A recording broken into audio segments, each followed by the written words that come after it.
Hello, my name is Kevin Wallace. I am the Vice President of the Vanderhoof Chamber of Commerce, and we'd like to welcome you here tonight to this School District Forum.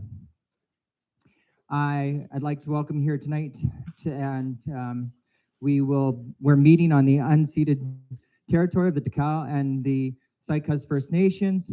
We are honored to be able to have this conversation tonight on their lands. Thank you all for coming tonight. It's wonderful to see everybody here to engage in the community, not only on the part of the candidates seated before you, but also there's an audience online also. Vanderhoof Chamber of Commerce would like to thank BC Northern Real Estate Board for sponsoring and Marilyn Bayless for volunteering, Diadam Promotions, Imprints, for printing the posters, and the chamber directors and members for volunteering tonight. There's been a lot of hours that have been put into putting this together, and especially to the people that you see out front, thank you so much.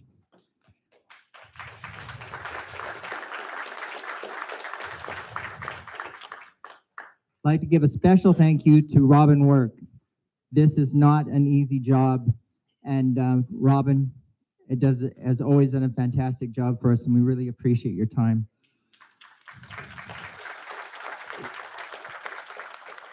So we look forward to an informative evening tonight, and Robin? Thank you, Kevin. I see that NVSS has turned the heat up. That's good. So we're all ready to go. So thank you, and good evening, everyone. Welcome to our School District Trustee Candidates Forum for School District 91, representing Engen, Mapes, Vanderhoof, and Cluculz Lake. My name is Robin Work, and I'm honored to be your moderator for this evening. I'd like to welcome all the folks who've come out tonight and everyone who's viewing the live stream at home. Before I introduce our candidates, I'd like to give a quick rundown on the format for the evening. Each candidate will be given 3 minutes to make their opening statement. We did an official draw beforehand to determine the order, and the order is as you see it. We'll be starting at that end of the table and working towards me. Following that, we will begin a question and answer portion. All questions have been submitted in advance by members of the community, and the order of questions will be reversed from the opening statements. Each candidate will have 2 minutes to respond to each question, and due to time constraints, there will be no rebuttals. The question and answer portion should wrap up around 9:30, after which each candidate will provide a 2-minute closing remark. And as mentioned earlier, respect and civility are the expectation, and part of my role is to ensure that we all behave accordingly. And I will do so with neutrality and fairness. So ladies and gentlemen, in alphabetical order, your candidates for School District 91 Trustee are Daniel Albertson, Mandy Davidson, Nadine Frankel, Sarah John, Jacqueline Reed, and Carol Walker. Big round of applause for our candidates.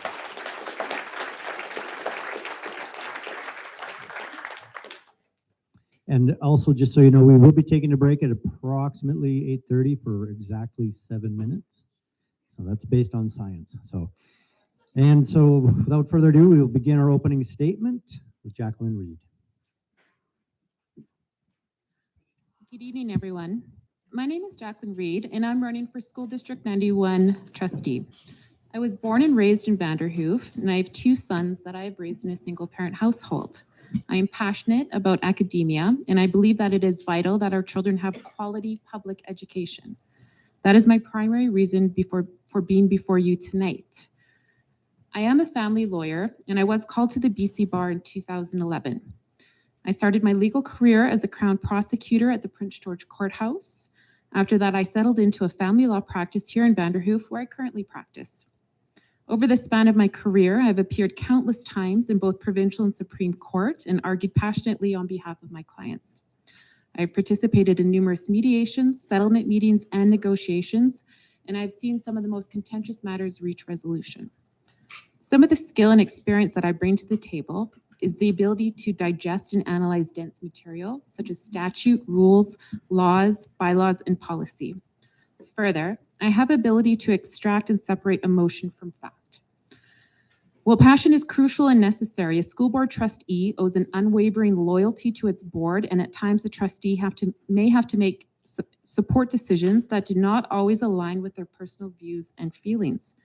In this, a trustee must demonstrate the ability to exercise their authority in a nonpartisan approach as a means to serve the best interest of a diverse student body. The term of the trustee is short, and it is only fair that I outline some of the goals that I hope to achieve should I be successful in this election. Number one, I would like to see other forms of revenue explored to fund more resources back into the classroom and into programs such as art and music. Number two, I would like to see meaningful consultation between the board and its stakeholders, including town halls and specific group meetings. And number three, I would like to see room for local policies to expand to meet the evolving needs of our students. And in this, I mean, what worked well 10 years ago in the field of public education may not work well in today's climate. And I believe that we can maintain core values and principles common to this community while still allowing space to be flexible to accommodate the expanding needs of the student body. So in this, I do seek your support and your vote on October 15th. Thank you. Thank you, Jacqueline. Now we have Nadine Franco. Thank you. Hello, Hadi, and good evening. Thank you to the Chamber for hosting, and thanks to everyone for attending tonight. I would like to start by telling you a little bit about myself and why I am seeking to be re-elected to the Board of Education for SD91. In 1921, my father was born and raised in rural Vanderhoof out on North Choco, and after marrying my mother, their family quickly grew by having 7 children of their own, in addition to fostering children in care. We all attended public school in Vanderhoof. While attending the College of New Caledonia in Prince George, I met my husband, Brian. After college, we moved to Vanderhoof because we recognized the opportunities and advantages of living in a small, close-knit community. Brian and I raised our 2 children here and now have 2 grandchildren who are 4th-generation students in the Vanderhoof public school system. I share a little of my background to show you that my family has been and continues to be invested in this community. 8 years ago, when I considered running for the position of school trustee, there were a few things that I did to help me understand the role and the responsibilities. I spoke to existing trustees about the time commitment. I attended board meetings as a member of the public. I met with the superintendent who provided me with insight about the duties of a trustee and who helped me understand that although individual trustees are elected as in an area, it is the responsibility of the board as a whole to provide direction and represent each and every student across the entire district. I ran as a trustee and continue to put my name forward because I want to be able to advocate for this community, and I have the time to dedicate to the role. Over the past 8 years, I've proven my dedication and commitment by regularly attending board meetings, learning board governance, and representing the board on committees, both locally and provincially. Being on the Board of Education has taught me that along with the students, I too can be a lifelong learner. I continue to learn from our students, our staff, and our education partners, whether it be through student voice, knowledge keepers, or professional development. The Ministry of Education's vision for student success is to enable learners to develop their individual potential and to acquire the knowledge, skills, and attitudes necessary to contribute to a healthy social and society and economy. I've had the opportunity to fulfill that mandate by working as part of a team in developing a strategic plan that outlines our vision, our mission, and our goals, which align with the Ministry of Education's framework for enhancing student learning, to ensure that every school is a place where all students deserve to be welcomed, included, and respected in a safe learning environment while being themselves. I believe that children are our greatest asset and that we as a community can set the stage for their success in becoming educated citizens in a global environment. Thank you.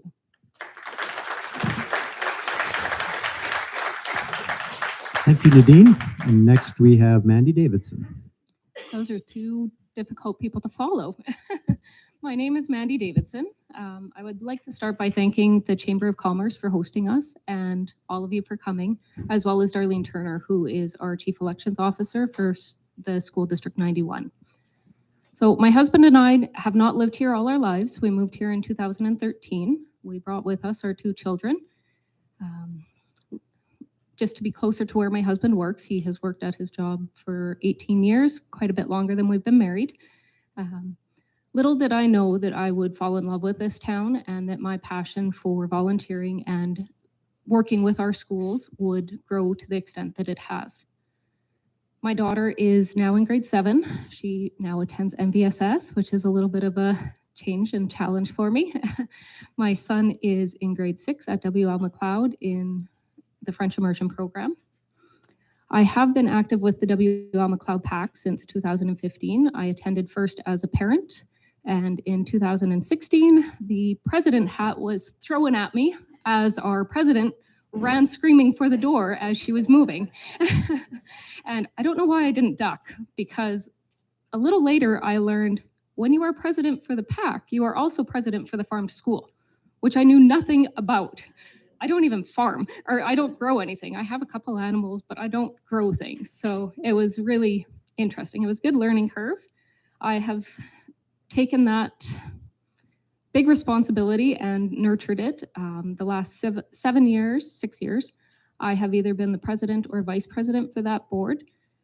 And we have a great team there that encouraged me and supported me. And I'm really looking forward to working with either Nadine or Sarah, who has so much experience, Nadine especially.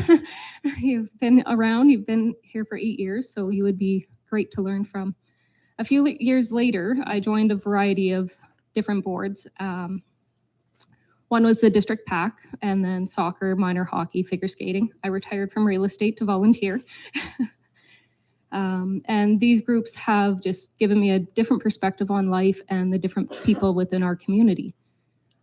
I don't have any experience with local politics. I don't have an agenda or a platform. I am here to listen to you and to learn and to take this as far as I can. I'm dedicated, hardworking, and invested in our community. Thank you. Thank you, Mandy. Now we'll turn the floor over to Carol Walker. For all of, first of all, I'd like to thank the Chamber of Commerce for hosting this event, and for all of you for taking the time to attend. For those of you who don't know me, my name is Carol Walker. I'm a Parents' Voice BC candidate. I've been self-employed for most of the last 26 years as a successful small business owner. I have grandchildren in the public school system. Like many parents in School District 91, I have found my trust in this institution has been eroded by political fads that dominate the attention of staff and their limited resources, leaving our children at an academic disadvantage. Many parents feel excluded from the decision-making process and disrespected by some of the initiatives that are being forced upon them. Parents have expressed to me a growing frustration with the opposition they feel towards their family values coming from the school board office. Staff has also expressed frustration and fear of reprisals over conflicts between their core values and the school board's initiatives. The goal of inclusivity, diversity, and safety in our school district has not been achieved. Rather, it is quite the opposite. To be inclusive schools, our schools must respect everyone's belief. That's true diversity. The conformity that is demanded now is dividing our community and not uniting it. We need more transparency in the decision-making process, as well as what is being promoted to the students in the classroom.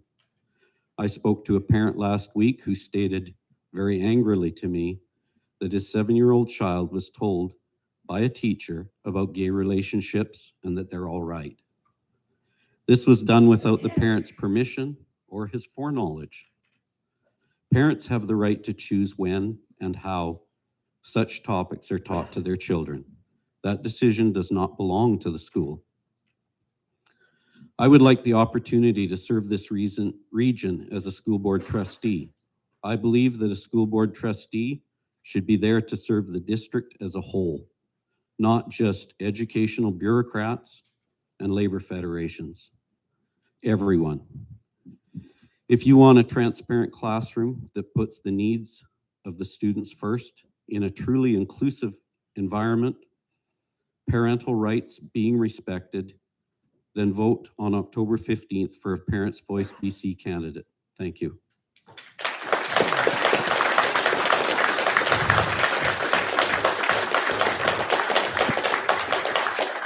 Thank you, Carol. Over to Sarah John. Thank you. I'm going to break the order and sit if that's okay. I've been standing all day. I'm really happy to be here tonight to you. I taught a class at the college in Prince George, and so I dashed in the door at 7 o'clock as usual. Nadine knows that very well. Hello, bonjour, Hadi, Sat Shri Akal. I'm really happy to be here tonight with you to present on my candidate forum. I am pleased and honored to have been nominated for a second term as a school trustee. I thank the chamber, and I also thank Kevin for the wonderful land acknowledgement that you put before us. That cash, I'll talk about that with you later. Yes. The important land acknowledgements are important because it shows that people were here, but it also shows that we welcomed settlers who sought land here for a better life.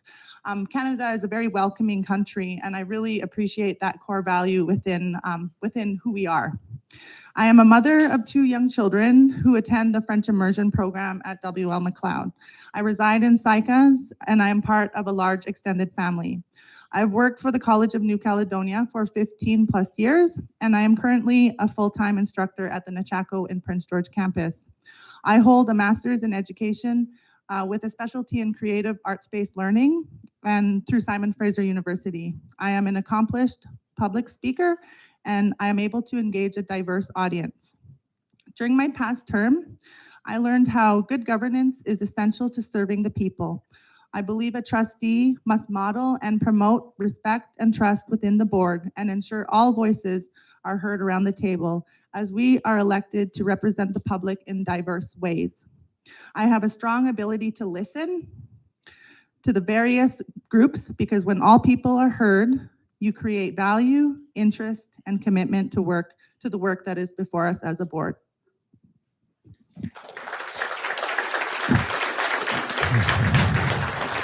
Thank you, Sarah. Daniel Albertson. I'll attempt to stand. Knees are a little weak. So thank you to the chamber for hosting this event. Thanks for all of you. The fact that you're here shows that you have an appreciation for what your kids or grandkids are doing in our schools. I'm looking forward to Ken Young's halftime show. Isn't there one, Ken? My name's Daniel Albertson. I own and operate a small business. I have 5 wonderful children. 2 have graduated already. And I'm married to the love of my life. She actually is in Germany right now visiting some exchange students that we've had in the past. I grew up here in Vanderhoof and attended Prairiedale and Sinkett View and graduated from NBSS. I'm grateful for the wonderful teachers I've had during this period of my life. Because of my experience growing up, I believe I've always had an inherent trust of our schools. That has now changed. The biggest issue I see is that our schools are being used to push political and social agendas, and parents and taxpayers are being ignored. Parents have tried to raise their concerns with teachers, school administrators, and district administrators to no avail.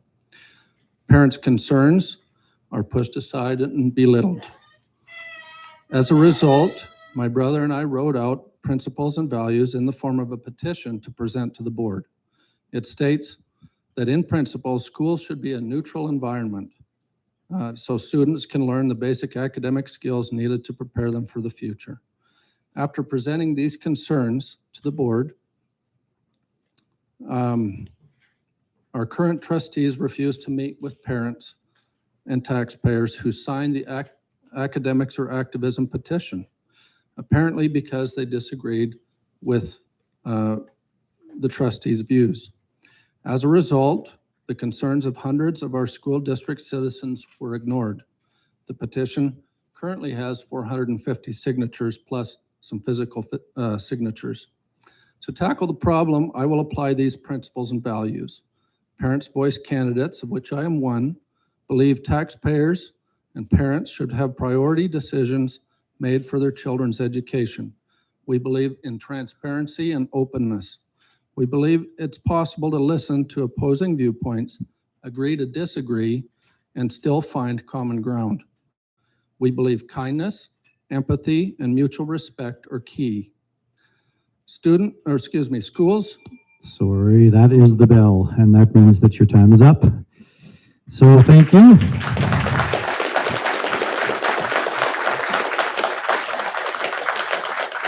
Now, as I mentioned earlier, we're going to move on to the question and answer period, and the order is going to change. So now it's going to go from me to that side of the stage. I won't say left or right because last night I totally messed that up. So it's going that way. And so the first question is going to be to Daniel. As a trustee, would you support sexual orientation and gender identification, inclusive policies and teaching?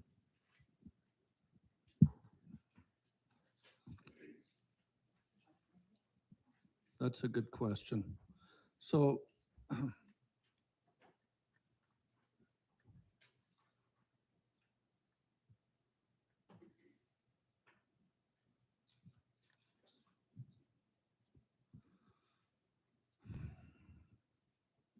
I think if there was, it needs to be age appropriate, not for the younger grades. I disagree with students that are 5 to 8 year olds being taught out of children's books that they may want to choose a different gender than what their parents have chosen. But all that being said, let me say this. I get as a parent that parents that have LGBTQ plus children care about their children just the same way as I do. And I believe that those children deserve respect and love the same as anybody else. And that they have probably a lot of struggles and so on. But I think that those things can be taught at an age-appropriate level, and with in mind also the beliefs and concerns that other parents have in regard to that issue. Everybody should be loved. Those things can be taught with 3 basic principles: respect, empathy, and there's another one. It's just slipped my mind. But anyway, we need to show mutual respect for those of differing opinions. Thank you. Thank you, Daniel. So Sarah, as a trustee, would you support, and I'm going to use the short version, SOGI, S-O-G-I, sexual orientation and gender identification, inclusive policies and teaching? As a trustee elected 4 years ago, SOGI was very new to me. I had to learn very quickly as, we found ourselves quite nimble in our decision making because, COVID was among us, and it was the first of its kind, as a pandemic occurred.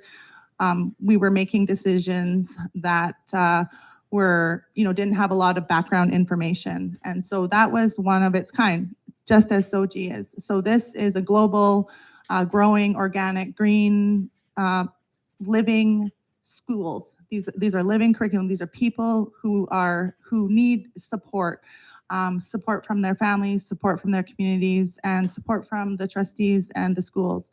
I believe that, because we live in such a diverse and global world, that, the world that we know today is at the hands of our kids.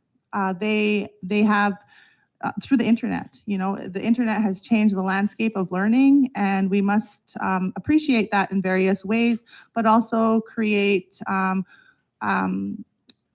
also create wellness and, making decisions in the right way, in a thoughtful way.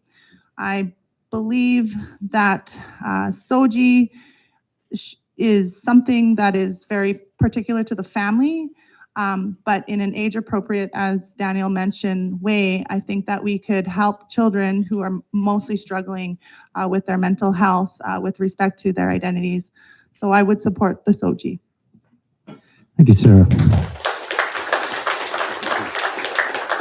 So Carol, as a trustee, would you support SOGI inclusive policies and teaching? Yeah, that's a very loaded question, a very difficult question to approach. There's ages when it should not be taught to children, and there's ages when it's fine to teach it to children. So age appropriateness is very important in my view. Ultimately, my view shouldn't carry the day. It should be the parents of the children in the school and how they decide and how they want their children taught, whether they want to pull their children from those classes or not. I think it's up to parents, and that's where it should be. It shouldn't be in the classroom so much, but I can understand maybe some parents don't want to approach that topic with their children, and they'd rather have it done at the school. And I think that's a conversation we have to have in an open and respectful manner. We need to put people above issues. And I just don't think we've been doing that the way it's been pushed in. Thank you, Carol. Now over to Mandy. So Mandy, as a trustee, would you support SOGI inclusive policies and teaching? I have to agree with Carol that it would be influenced by the parent body if they want that information provided to their children, and it would have to be age appropriate. I do believe it is important for the educators to have training on it so that you're not having one educator push one side and another one push another side, and there's not a whole picture presented. The children need all the information. They're going to get it whether it comes from a parent, a sibling, a cousin, a person on their team, and then they're going to go home and they're going to search the internet. The internet is there, the kids can search it. Do you want someone with a background in education that knows and is trained how to present this information to teach your child about it? Or do you want them going onto Google and having an algorithm present them with an answer that's maybe not as holistic as it should be? Thank you, Mandy. So Nadine, as a trustee, would you support SOGI inclusive policies and teaching? Thank you. I want to backtrack a little bit. In May of 2016, the House of Commons enacted Bill C-16 to add gender identity and gender expressions to the list of prohibited grounds of discrimination. The enactment also amended the criminal code to extend the protection against hate propaganda as an offense. July of 2016, the BC Human Rights Code was amended to ensure that gender identity and expression are protected under this code. By December of 2016, all 60 school districts in this province had a policy and procedure in place to reflect the new legislation, which I proudly support. I don't think it's a difficult question at all. When educators, health professionals, and administrators have the opportunity to support 2S LGBTQ students and staff by improving school environments and reducing hostile school climates, it's reflected. It's reflected in our students in the positive outcomes such as lower levels of bullying, harassment, increased attendance, and a greater feeling of school and community connectedness. Thank you.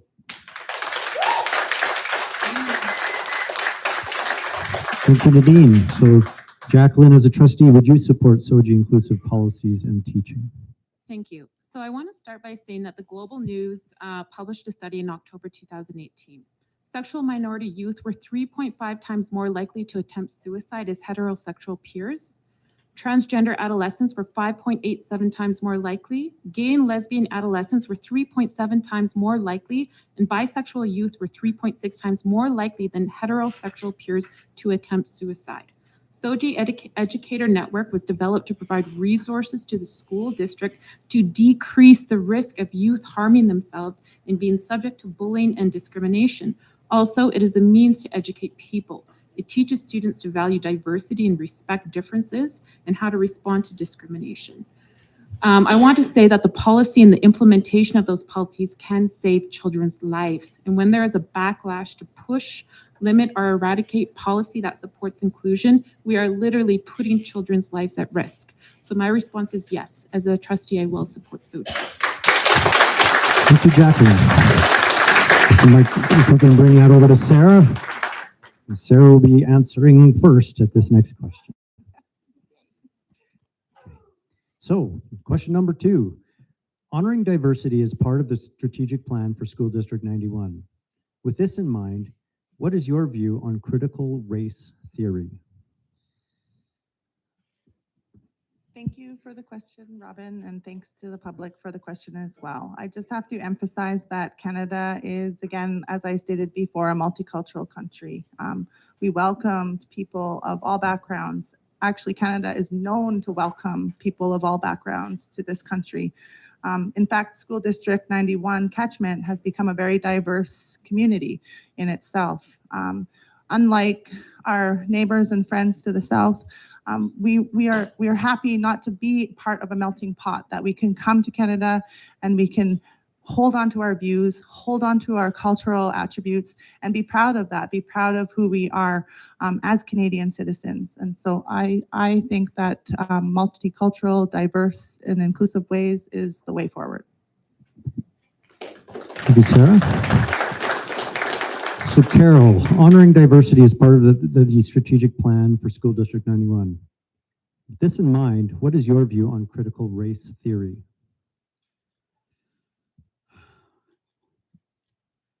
Critical race theory is a teaching that teaches oppressor and oppressed. And in that, I don't see diversity. So I don't see how that is something that should be approached, especially with children. I know it's been approached in other countries in different ways that actually put some children down to raise others up. I think everybody needs to be raised up. And again, it goes back to these same issues. We need to view people ahead of issues, all people. And I think that's my answer to it. Thank you, Carol.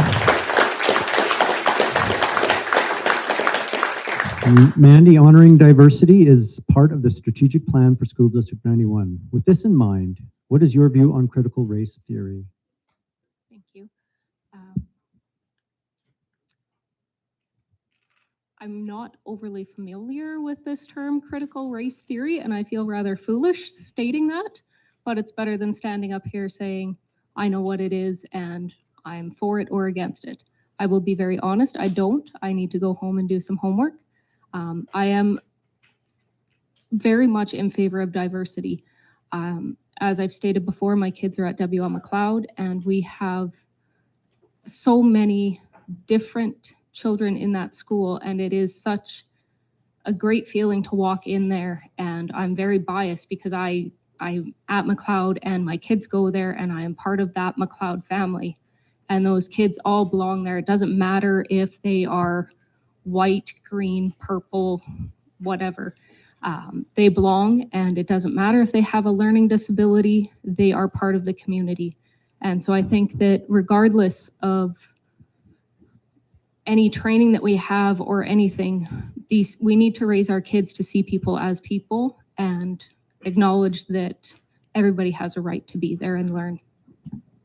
Thank you. Nadine, honoring diversity is part of the strategic plan for School District 91. With this in mind, what is your view on critical race theory?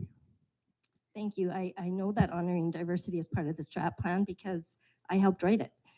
So, I'm going to break that down into two parts. Honoring diversity is part of the strategic plan, and what is your view of critical race theory? My view of critical race theory in this school district is that it is not being taught.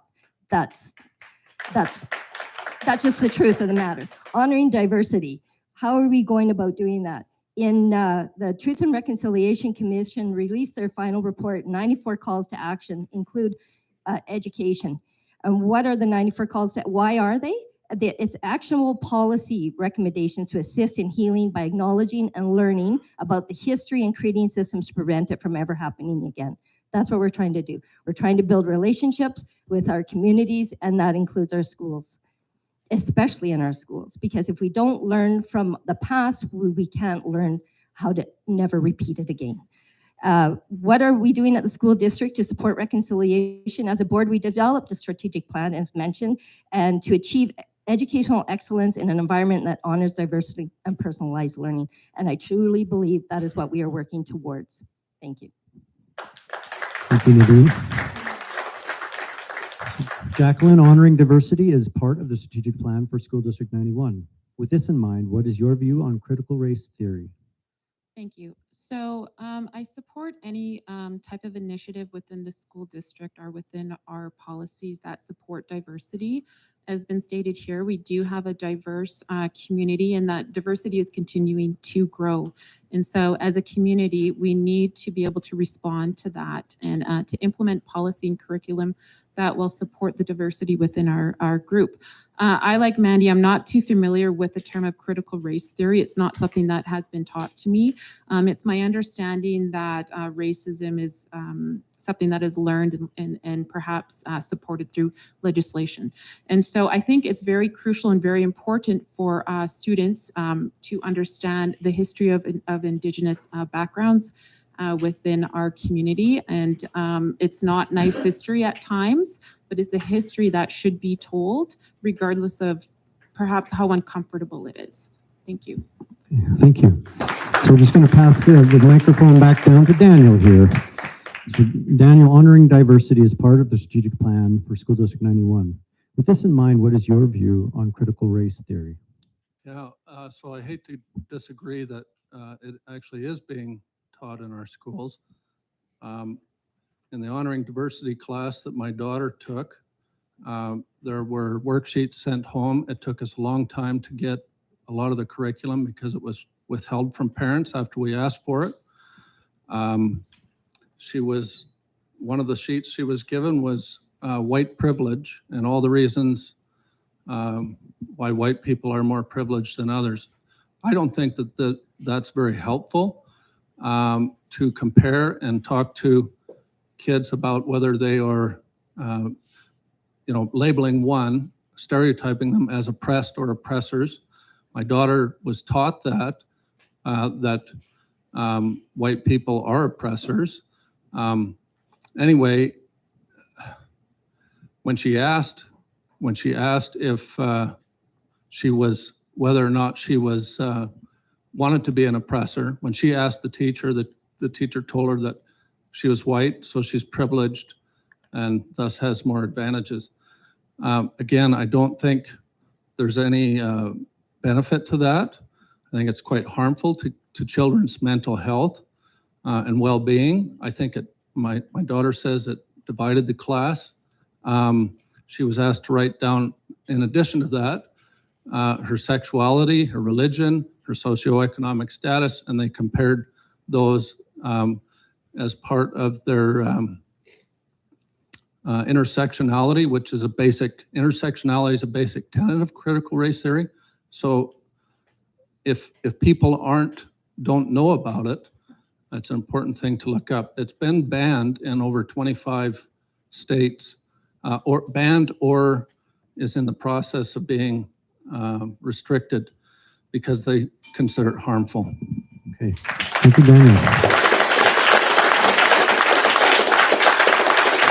So if we could pass the microphone on to Carol now. Carol gets first crack at this one. If elected, what actions will you take to make sure you are hearing from our most important stakeholders, the students?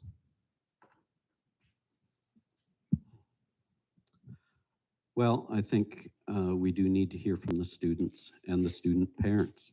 And I think that we do need a way of communicating with students, especially students that feel left out in the system. And we need to be able to reach out to them as a school board and address the feelings that they have, you know, how they don't feel included and how we can make them feel included. We don't have to push morality of the state upon parents. We need to address this issue in a manner that's respectful. And again, we've got to put people above the issues, and we have to do it in an inclusive manner. And it just hasn't been done at this point, I don't think. Thank you, Carol. So Mandy, if elected, what actions will you take to make sure you are hearing from our most important stakeholders, the students? Thank you. So I think one thing that I can actually speak to here, being so young, I have kids in the school and I interact with them and their friends. I'm on our parent advisory council. I interact with parents and students there through the volunteer work we do. I'm also on our district PAC or attend the meetings. I'm not officially on there right now. And just hearing the parent voice throughout the different schools. As a PAC parent at McLeod, I know McLeod. I don't necessarily know EDS or Sinkit View or the schools out in Grand Isle or Burns Lake.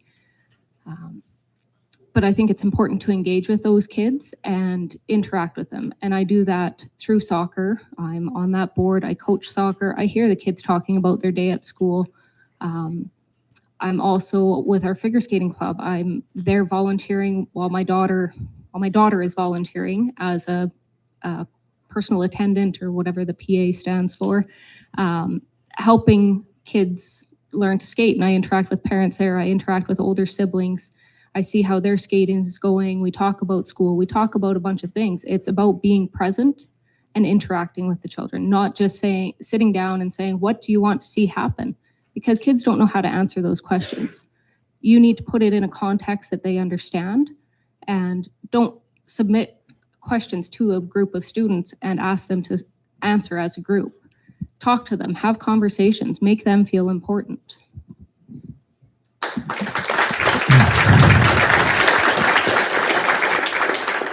So Nadine, if elected, what actions will you take to make sure you are hearing from our most important stakeholders, the students? Thank you.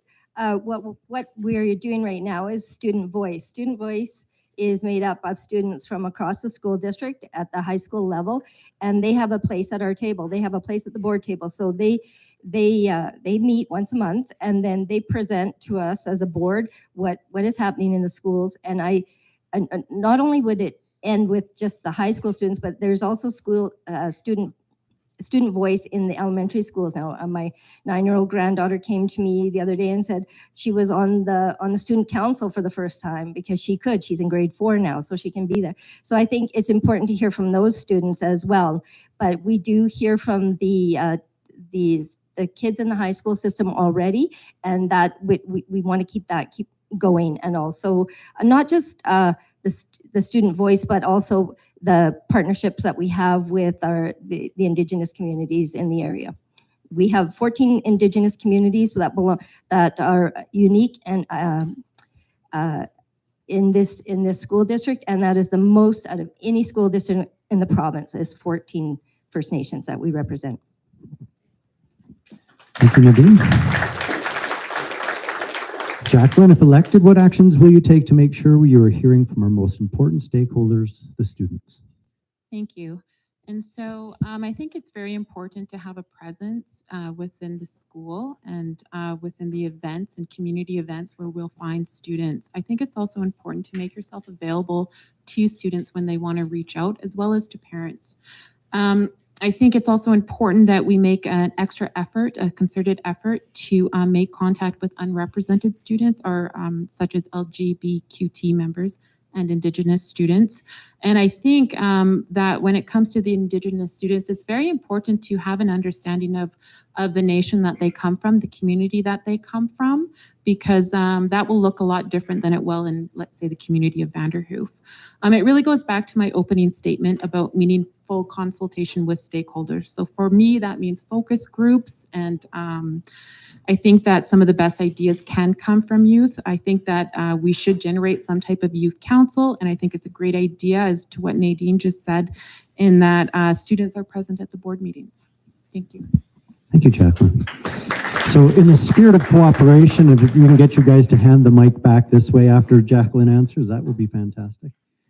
That's great. Okay, so Daniel, if elected, what actions will you take to make sure you are hearing from our most important stakeholders, the students?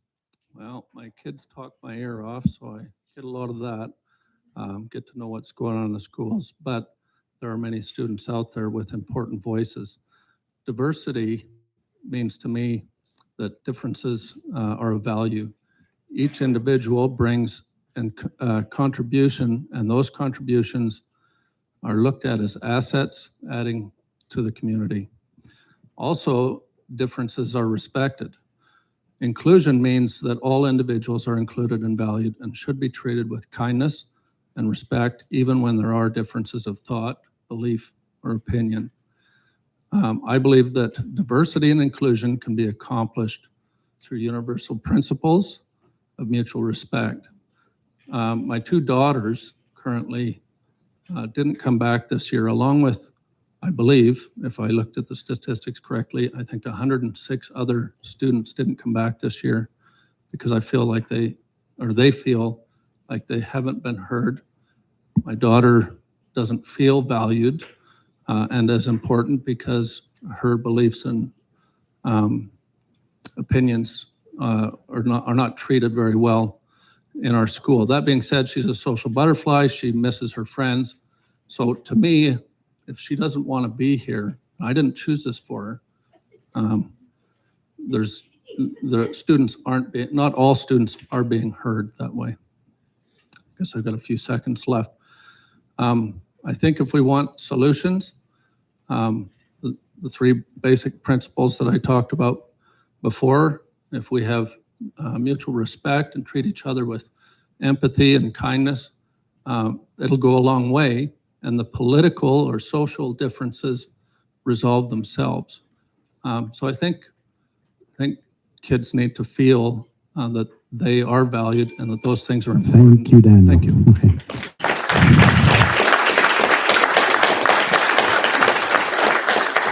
Sarah, if elected, what actions will you take to make sure you are hearing from our most important stakeholders, the students? Thank you, Robin. Thank you for the question. That's what we're all here for, is the students. I really want to emphasize that as an Indigenous person, the voice is critical to our understanding of who we are and our identity. The voice was the first thing that was taken from the First Nations people in the old policies before the amendments within the Indian Act. The voice being taken from us suppressed us in many ways. And now I find that the voice is growing and growing, and the voices who still are somewhat quiet are the First Nations people. First Nations people have always believed that we are one voice with many different backgrounds. The voice of the parents and the guardians and the students of School District 91 are what we've been always here to listen to. It is important to us as a board, and that is who we serve. The students, I love the students. The students are probably the funnest part of being part of the board, other than balancing the budget. Through student voice, they have taught me so much about who I am as an individual, as well as their innovation and their creation and their excitement for life and their future really is embedded in my way of teaching my children and ensuring that my children see themselves as a part of this global environment. Thank you, Sarah. So Mandy will be next as our first responder. So this question is, it's a unique question in that it's going to elicit different responses from incumbents versus non-incumbents. So to all non-incumbents, what specific actions have you taken to learn the role of school trustees and the partner groups that work with the school district? And then the second question as part of this is going to be to the incumbents. So to incumbents, in what areas do you hope to grow as a trustee? So we'll begin with Mandy.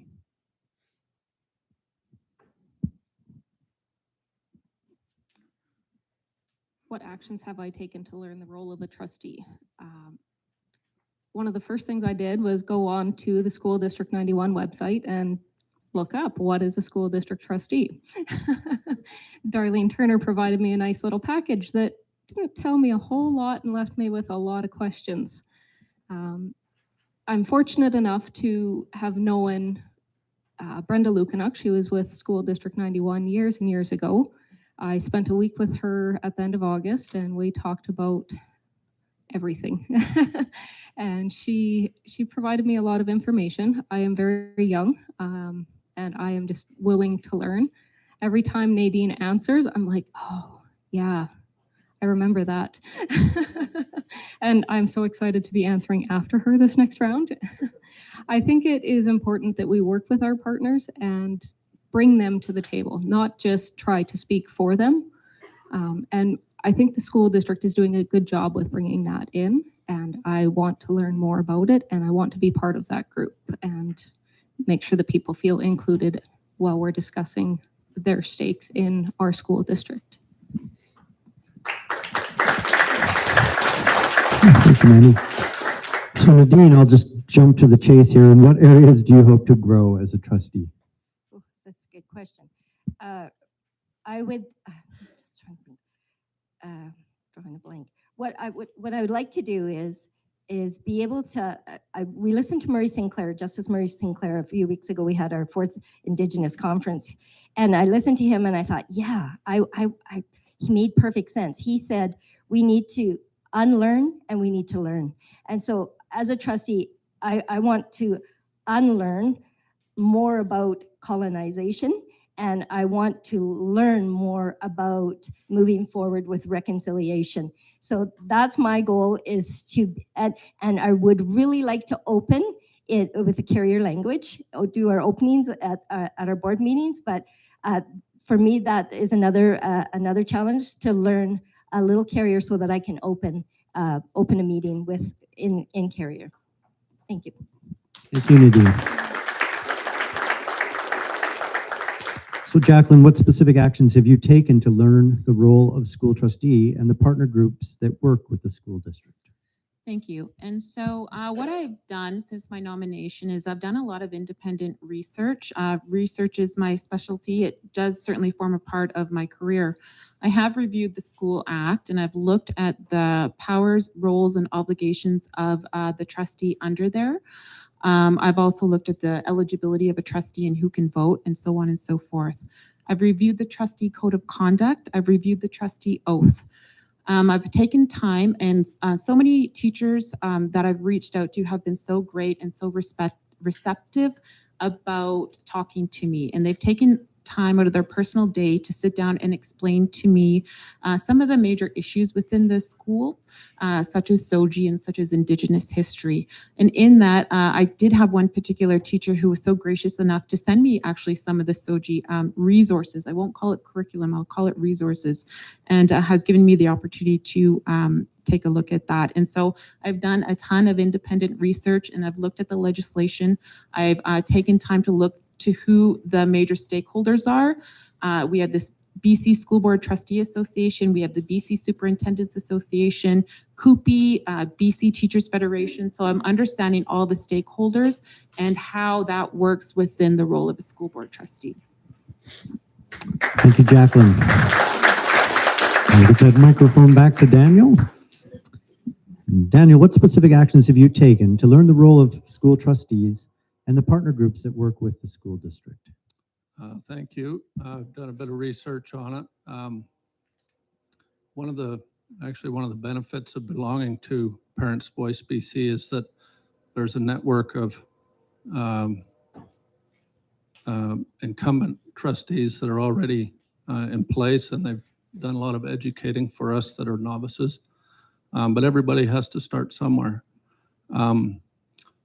One of the statements I just wanted to read to you is that school boards have a duty to reflect the aspirations of the community and set educational policies. It says, and make sure that they're consistent also with provincial guidelines. Those two are important, but they also have to be balanced between the community and it states in there that they need to be balanced. But I also wanted to talk about parents' role, and this is coming straight from the mandate for the school system out of Bill 169. Parents have the right and responsibility to participate in the process of determining educational goals, policies, and services provided to their children. They have a primary responsibility to ensure that children are provided with the healthy and supportive environment necessary for learning. That's why I'm here. I want to be able to have a healthy learning environment for my children and for everybody else's children, where they're treated with kindness and respect. And that's my goal. Thank you. Thank you, Daniel.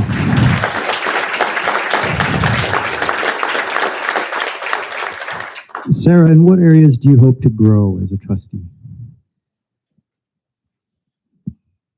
Well, like Jackie, when I started 4 years ago, it was really about doing your research and, ensuring you know the School Act, how it's relevant to you as your work as a governor, going over the code of conduct, really learning the acronyms. I asked Arlene right away for a book of acronyms so I could understand BCPC, BCSTA, and so forth. I want to bring you to a quote that really resonated with me, that kind of helped me see myself as a trustee and grow as a governor. And it was at our Northern Interior branch a couple years ago, and Shirley Bond opened with a statement saying that the trustees are one of the most undervalued governors in our system, yet they are the most important. And that really stuck with me as I move forward in my work and in my role as a governor of the schools. And the areas that I would like to grow in is really to engage the students in diverse ways through the curriculum such as the Indigenous histories and worldviews and knowledge systems.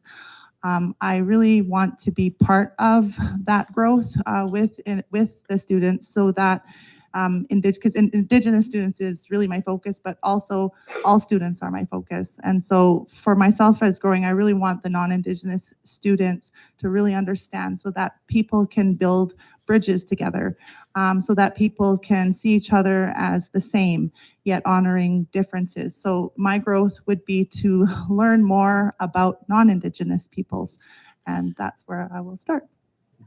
Thank you, Sarah.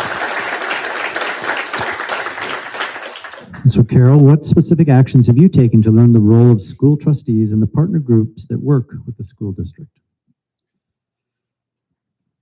Well, I can't really say much that hasn't been said already, but I've done the research on what a school board trustee is supposed to do. I've sat in on a couple of board meetings when I decided that I would run. One was in live and the other one was on, I don't think it was Zoom, but whatever they used there. Teams, okay, we had the link for that anyways. And like Daniel has mentioned, Parents' Voice. Parents' Voice has helped us to try to understand better what a school board trustee can do, should be doing. And then there's personal experience. I have personal experience on committees trying to find consensus on things. And consensus, not everybody gets everything they want. That's the fact of the matter. And we have to learn to compromise things that we can let go of. And then there's things that are core values that we can't let go of. So, I think as a school board trustee, as I understand it now, we can have some influence on those things. we can't do everything we want to do, and we need to work hard, from what I've learned, to just find a consensus within the community of something everyone can live with. Thank you. Okay, so we'll pass down to Nadine. Now this one is a bit of a longer one, so feel free to take a sip of water while I read. So the main goals of School District 91's current strategic plan, education plan are: number 1, honor diversity; number 2, engage our workforce; number 3, create student success; number 4, enhance connections. How do you plan to achieve these goals? I'll repeat it each time for sure. I think, yeah, Nadine, do you want those again? Honor diversity, engage our workforce, create student success, and enhance connections. That's correct. Oh, so what? But what So the question is, how do you plan to achieve those goals? Thank you. That's a good question. I helped write those goals. So yes, I should have an answer for this. Along with Trustee Steve Davis, I was one of the a few trustees that was here a few 8 years ago. So I was part of the board that moved forward with developing a strategic plan in 2018. The plan was created with input from our Burns Lake Nechako Teachers Union. I won't use the acronym. Our QP staff, principals, vice principals, student voice, and senior staff. As trustees, we took the plan into the schools, we took them into the bus garages, the IT department, the maintenance department, and asked for feedback. We collected all that feedback. We made the changes based on the feedback we received from all our staff, and then we put out the plan. So I'm very, very proud of how this plan came about and how we rolled it out. But how are we going to continue with this plan? What we do right now is every month or we report the stories. The schools report stories to the board, and they're reported out to the superintendent, and we hear about them in the superintendent's report monthly. But not only that, it's going into the schools themselves and seeing firsthand what is happening to honor diversity and how we're engaging the workforce, and also enhancing connections between our Indigenous communities, our 14 Indigenous communities that we represent, and that is done very well through our Director of Instruction, Leona Prince, and ourselves. Thank you. Thank you, Nadine. Now I know it's a mouthful, but I'm going to repeat it. So the main goals of School District 91's current strategic education plan are honoring diversity, engaging our workforce, creating student success, enhancing connections. How do you plan to achieve these goals? Thank you. And so this is my first time running in this role. So I anticipate that there would be a period of time where I would certainly have to educate myself. I think that the important thing to understand, or that I believe, is that there are probably measures in place already that have already been developed and have been years in the making. And so first and foremost, it's a matter of educating oneself with what those strategic plans are and how they're working, and to determine what kind of gaps, if any, are in there. I think that honoring diversity, it's really a matter of bridging that gap between First Nations communities and their students, as well as between the community of Vanderhoof. I know that is a huge issue, and I know that great strides have been made with this board and with this community to bridge that gap. Really, it comes down to educating oneself, collecting the data. What are the issues, where students are in relation to success, and what are their graduation rates? I think that it's also very crucial to talk to educators and to talk to students and to talk to parents. And I think from there, it's a matter of just developing the policy to support those initiatives. So overall, I think it's very important to have a presence in the community, in the schools, and at the board meetings as well. Thank you, Jack. So as the mic goes back to Daniel, I will read that question again. The main goals of School District 91's current strategic education plan are honoring diversity, engaging our workforce, creating student success, enhancing connections. How do you plan to achieve these goals? I think we can honor diversity by having teachers and staff set an example, as well as the board and administration, on how we treat each other. I think that example is number one. Let me just say this. I think that lately, and I know this may sound offensive to some people, but I think we're spending a little too much time honoring diversity and not preparing kids for the future through academic skills, job training. We haven't had a shop class, a metalworks class for quite some time. I believe we're shorthanded with teachers that way, and all around the district, I believe. So we need to attract more teachers that are able to teach the trades. I really enjoyed, as a young man, going to Project Heavy Duty.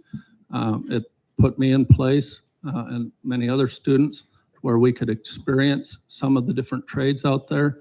I think there's a whole bunch of students that are being left behind in that regard because they aren't experiencing what it's like to learn to be a mechanic or a log truck driver or equipment operator. Those are not the most exciting jobs, but for people like me, it's got me a long ways. I've learned to operate a business and been successful that way. So for every kid out there, there's something different that's going to interest them. Of course, we don't just focus on that, but academics in general, if we're focusing on that, then kids are going to have a better chance in the future. They will be able to go to college and university and be more prepared for that. They're competing against other people, other countries that are way ahead of us. We've had exchange students with our family from Japan and Germany. They say our classes are easy Thank you, compared to Daniel. theirs.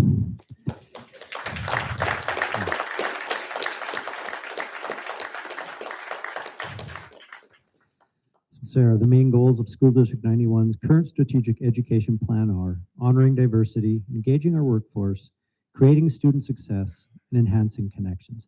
How do you plan to achieve those goals? Like Nadine, I was part of the strategic plan process. I wasn't here in 2018 when the school board realized that they didn't have a strategic plan. And so I was really thankful that by the time I was elected, I got to be part of developing some of these action items. I learned as a governor that, and this was made very clear to me, that we need to, because trustee, the role of trustee is trust. So we set policy, we set direction, and we trust that our senior staff and our senior admin team, our teachers and our principals and our support staff, they ensure that these 4 principles are met. They ensure through that the students are gaining an equitable distribution of these values. And I really believe that through the superintendent's report that's brought back to us, that this is being accomplished. Thank you. Carol, the main goals of School District 91's current strategic education plan are honoring diversity, engaging our workforce, creating student success, enhancing connections. How do you plan to achieve these goals? I think honoring diversity being the first one.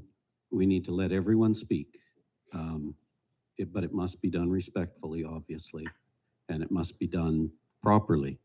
I think the board office needs to be able to be approached on issues that bother people.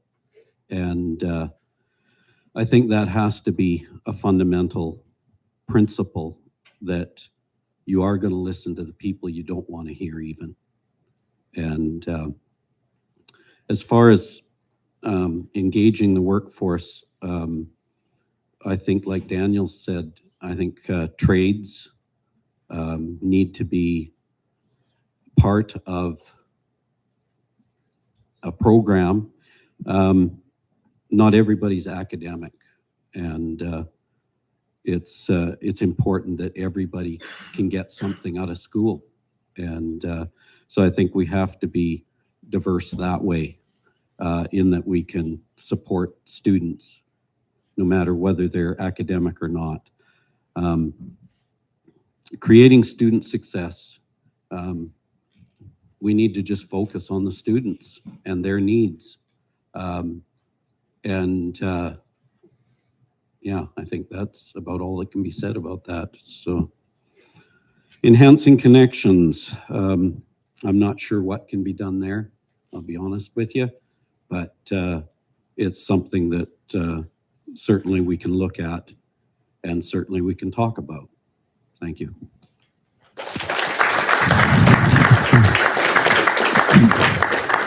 Mandy, you may have heard this question before, but I'm going to repeat it.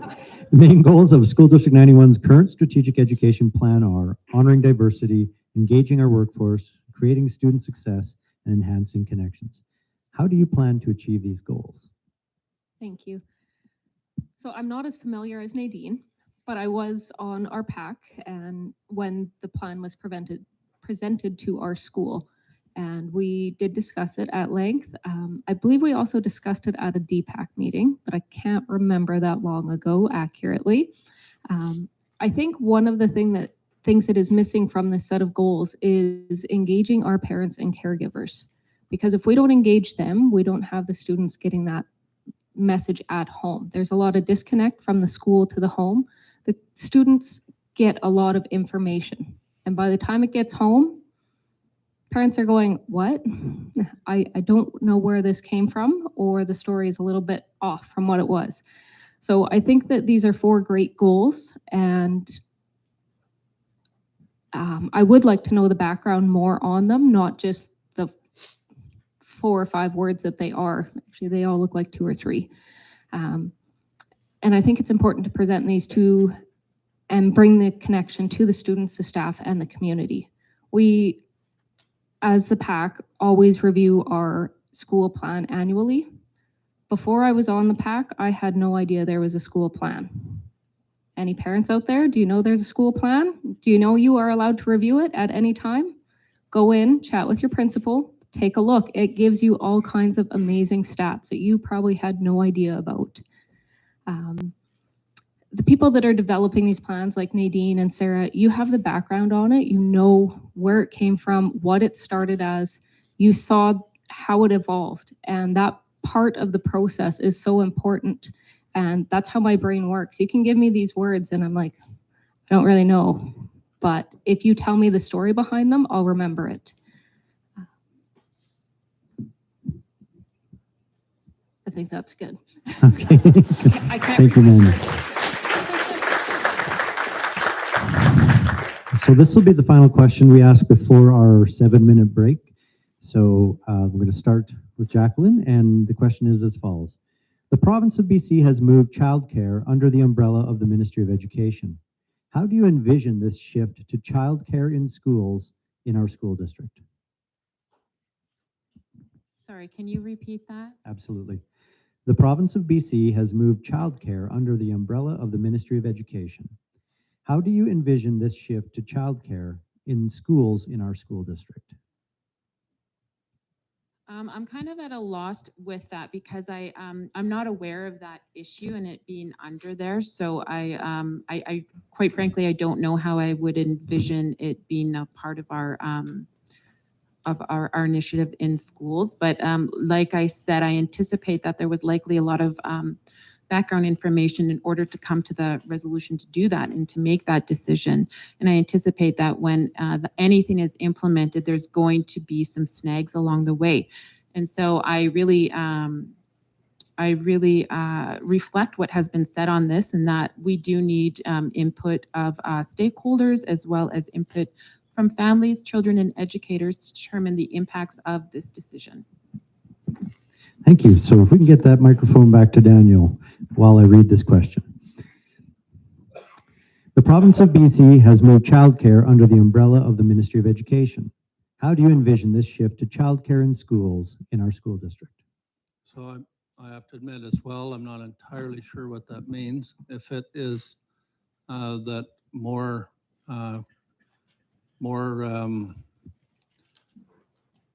decisions are made by the government, I wouldn't be for that. If it means taking care of those children who are maybe struggling or may have problems at home, may need social work help, I would be for that. And if it means lunches or whatever, helping with that, I'd be fine with that, because some kids definitely need that kind of help. But on the whole, I think parents have primacy. They have the responsibility for raising their kids. I don't think that government interference, if that's what that means, with families and education and parents not having decisions and the authority to be made for their children, then yeah, I would be against that.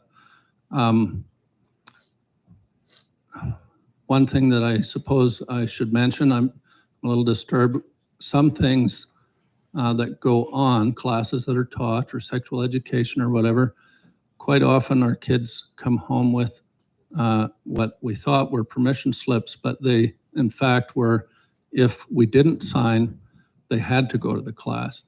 That shouldn't be happening. Parents have the right to know what's going on and also withhold. And that being said, there probably should be more ways, for instance, like the bus garage calls, those are consistent. So if parents need to be informed about something like that, it should be happening. Thank you. Thank you, Daniel. Sarah, the province of BC has moved childcare under the umbrella of the Ministry of Education. How do you envision this shift to childcare in schools in our school district? This is a really great question and something that I have had to follow and learn as a school trustee. And my go-to person is Mark Gauthier, who is our Director of Learning Services. He has under his umbrella this shift. And what I found is that there were a number of concerns that were brought forward to Mark, mainly with like staffing, because we are already having a staffing issue within our school district, within the province, for teachers and support workers. And so one of the main concerns that I found as this umbrella changed is that if we're already short-staffed in the province with teachers and support workers, then how will we address this shift of childcare workers that shall come into the district? So I do want to continue working, of course, as a trustee on this movement into ensuring that our children who are prior to K to 12 have a seamless transition from daycares and into our primary schools. And I have lots of learning still to move forward with this shift. Thank you, Sarah. So Carol, the province of BC has moved childcare under the umbrella of the Ministry of Education. How do you envision this shift to childcare in schools in our school district? Well, I'm not sure what for sure they won't mean by that, whether they're talking about preschool childcare or whether they're talking about after school childcare. So I really can't comment on it until I have more information. I think, again, whatever the process is that they are planning, it needs to be done with discussion, and parents need to know what it's all about and how it's going to work. Thank you, Carol. Mandy, the province of BC has moved childcare under the umbrella of the Ministry of Education. How do you envision this shift to childcare in schools in our school district? Thank you. I think that Sarah made a very valid point about the shortage of staff, but there's also an opportunity here. Northern Lights College does provide ECE training, and it's available at a self-paced study. I am friends with Megan Boniface, who is the principal at Mouse Mountain Elementary, who is hosting a pilot program for this after-school care. And she was talking to me about this a couple weeks ago, and it sounds like a really great program. A couple of the pros for it is an already safe space for the children. They have access to all kinds of resources. There's a playground already in place. They have toys. They have extra staff on site. The principal, we all know that you don't go home at 4 o'clock, right, Ken? You're here quite late. And Megan, I know, is often at the school well after even the after school care kids have gone home. So you do have that staff. If a situation arises, a principal is there. They can help the ECE staff work through a problem or make sure all the children are safe. If there's a bear on site or something, an injury happens, especially in fall, we think about the bears, right? So it is a safe space. They have access to resources. Daycares are limited. Again, the staffing and access to resources and spaces, our infrastructure just isn't here for those types of buildings to be put up or used. And so for the final word on this is Nadine. The province of BC has moved childcare under the umbrella of the Ministry of Education. How do you envision this shift to childcare in schools in our school district? Okay, so this program is a before and after school program so that kindergartens can seamlessly transition to school and then stay after school while their parents are working. So as part of the province's 10-year childcare plan, the Ministry of Education and Childcare began a pilot project, as was mentioned, that providing before and after school care for children as they transitioned into kindergarten. And that we were one of those pilot projects in this school district, and that was held out at Mouse Mountain.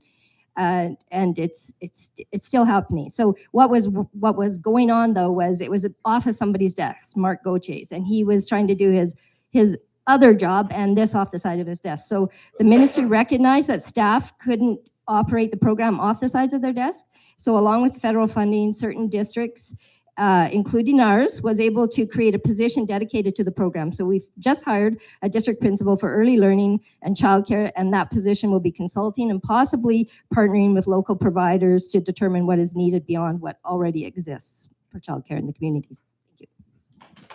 Thank you. So that's going to be just time now for our 7-minute break. So it is now 8:20, and at 8:27, we're just going to get right back to it. So, but Ken will tell you to walk, don't run in the hallways, please.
be ready to start again.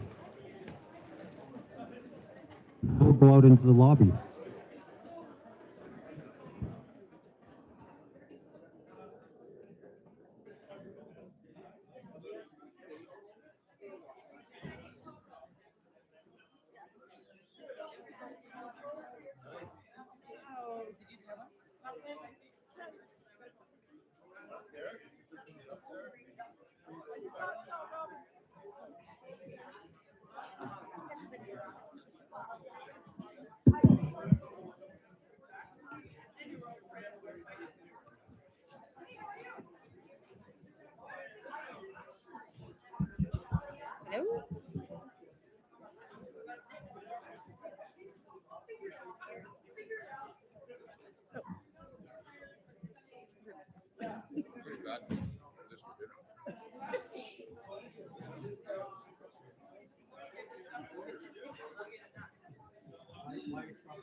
So how's the camera? Are we good to go? Good to go, okay. All right, so thank you for everyone for coming back. We're going to continue on with the questions. We made it through a half dozen already, so I've got many, many more to go. So get comfortable because we're going to start again, and we're going to start with Daniel as the first responder. This next question. If elected, would you consider changes to the current busing policy to address issues such as courtesy riders? Also, would you consider transitioning busing to a fee-for-service model? That's a pretty, can you hear me? It's a pretty good question. I think we ought to be willing possibly to allow some of the private schools to take advantage of the busing system if they're willing to pay into it. If we have empty seats, why not? And that way we can take some or save some of that money for other places like the classroom. So since we're talking a bit about budget issues, let me tell you some of the things that I won't do. I won't spend money on hiring speakers to convince parents that they're wrong and I'm right. I won't spend money on any other political agendas or activism. I won't waste taxpayer dollars having district employees take down our Canadian flag and replace it with any other flag, no matter how worthy the cause, which it was a worthy one. One thing, or the things that I will do, is make sure that taxpayers' best interests are always considered.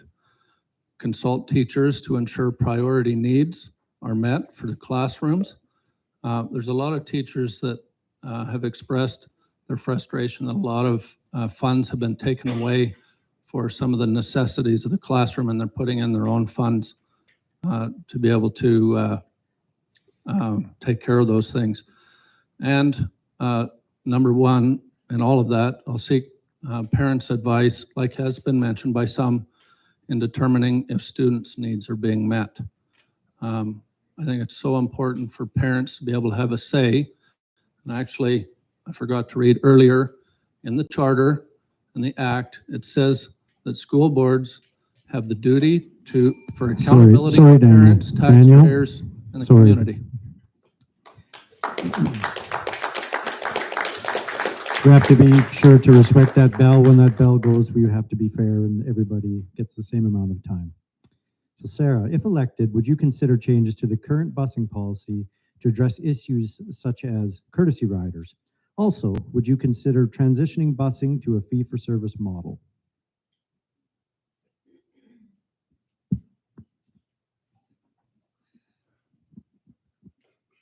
If elected, I don't think that I would really support changes to our current busing policy. I really I think that our busing policy is fair right now to our students and our parents. I think that the safety of our children in the school district is the most important. Courtesy riders, I don't think that I would support a change of that kind as well to as a fee for service. I believe that it is the school district's it's our mandate to ensure that our learners are being transported to our schools safely. And so I think if elected, I wouldn't change our busing policy to address those. Thank you, Sarah. Carol, if elected, would you consider changes to the current busing policy to address issues such as courtesy riders? Also, would you consider transitioning busing to a fee-for-service model? I think I'll start with the fee-for-service model. A fee-for-service model would, I think, depending on how it's set up, but it would make an unfair advantage, or whatever you want to call it, or make unfair access to our schools for kids that are outside of the schools. If I understand what they're saying or suggesting there properly. So that just wouldn't make sense to me. Courtesy riding. Well, courtesy riding, if it's just going to a friend's place or something and there isn't room on the bus, I can understand that if the bus is full. And I understand there is a busing problem from what I heard at the last board meeting. So that courtesy riding, I think, would have to be looked at in an individual basis. There may need to be a better system to evaluate whether the child needs it or not. I mean, we're talking about last question was about a childcare under the umbrella of Ministry of Education. Well, maybe the child needs the odd time to travel to another family member's place, and it's a once in a while thing or something, or where they normally go, they can't go, and that courtesy ride may be something that's really needed at that time. So I think it's got to be looked at on an individual basis. Okay, thank you, Carol.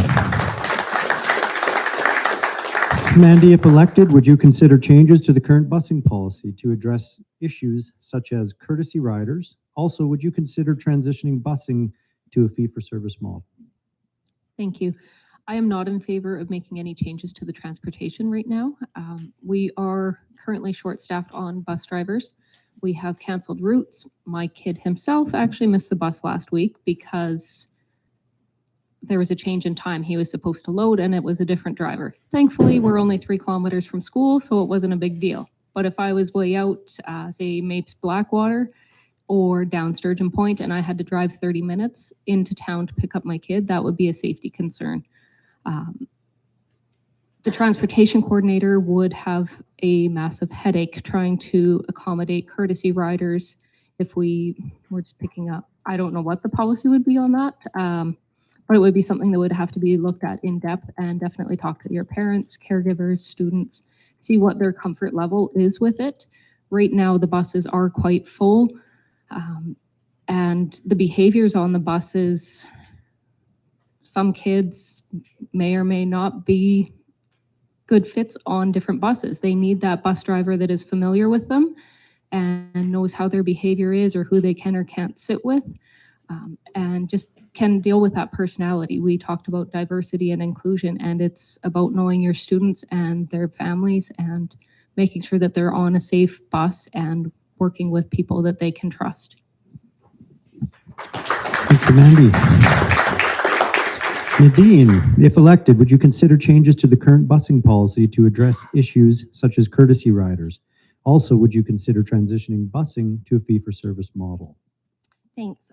Right now, courtesy riders, if there's an emergency, they're able to catch another bus. That is in the policy. What this is in addition to is if a parent isn't able to be at home or where that child was normally dropped off, is they want them to go to grandma and grandpa's house. So, but if we did, because of the shortage of staff, because of the shortage of buses right now, people being able to drive them, it makes it very difficult and very challenging for the bus garage manager to be able to manage that. If a child is missed being picked up or dropped off and no one is there to pick them up, that's another issue. So courtesy riding, it has to be looked at on an individual basis, but really what we need to be looking at right now is the number of bus drivers that we need. We don't have enough bus drivers. Bus routes are being canceled along with other staff. In the north, from Williams Lake to the north, 51 bus drivers are needed right now. And we do not have enough bodies to fill those positions. So what we need to be looking at is trying to find more bus drivers to manage those bus routes that already exist. Thank you.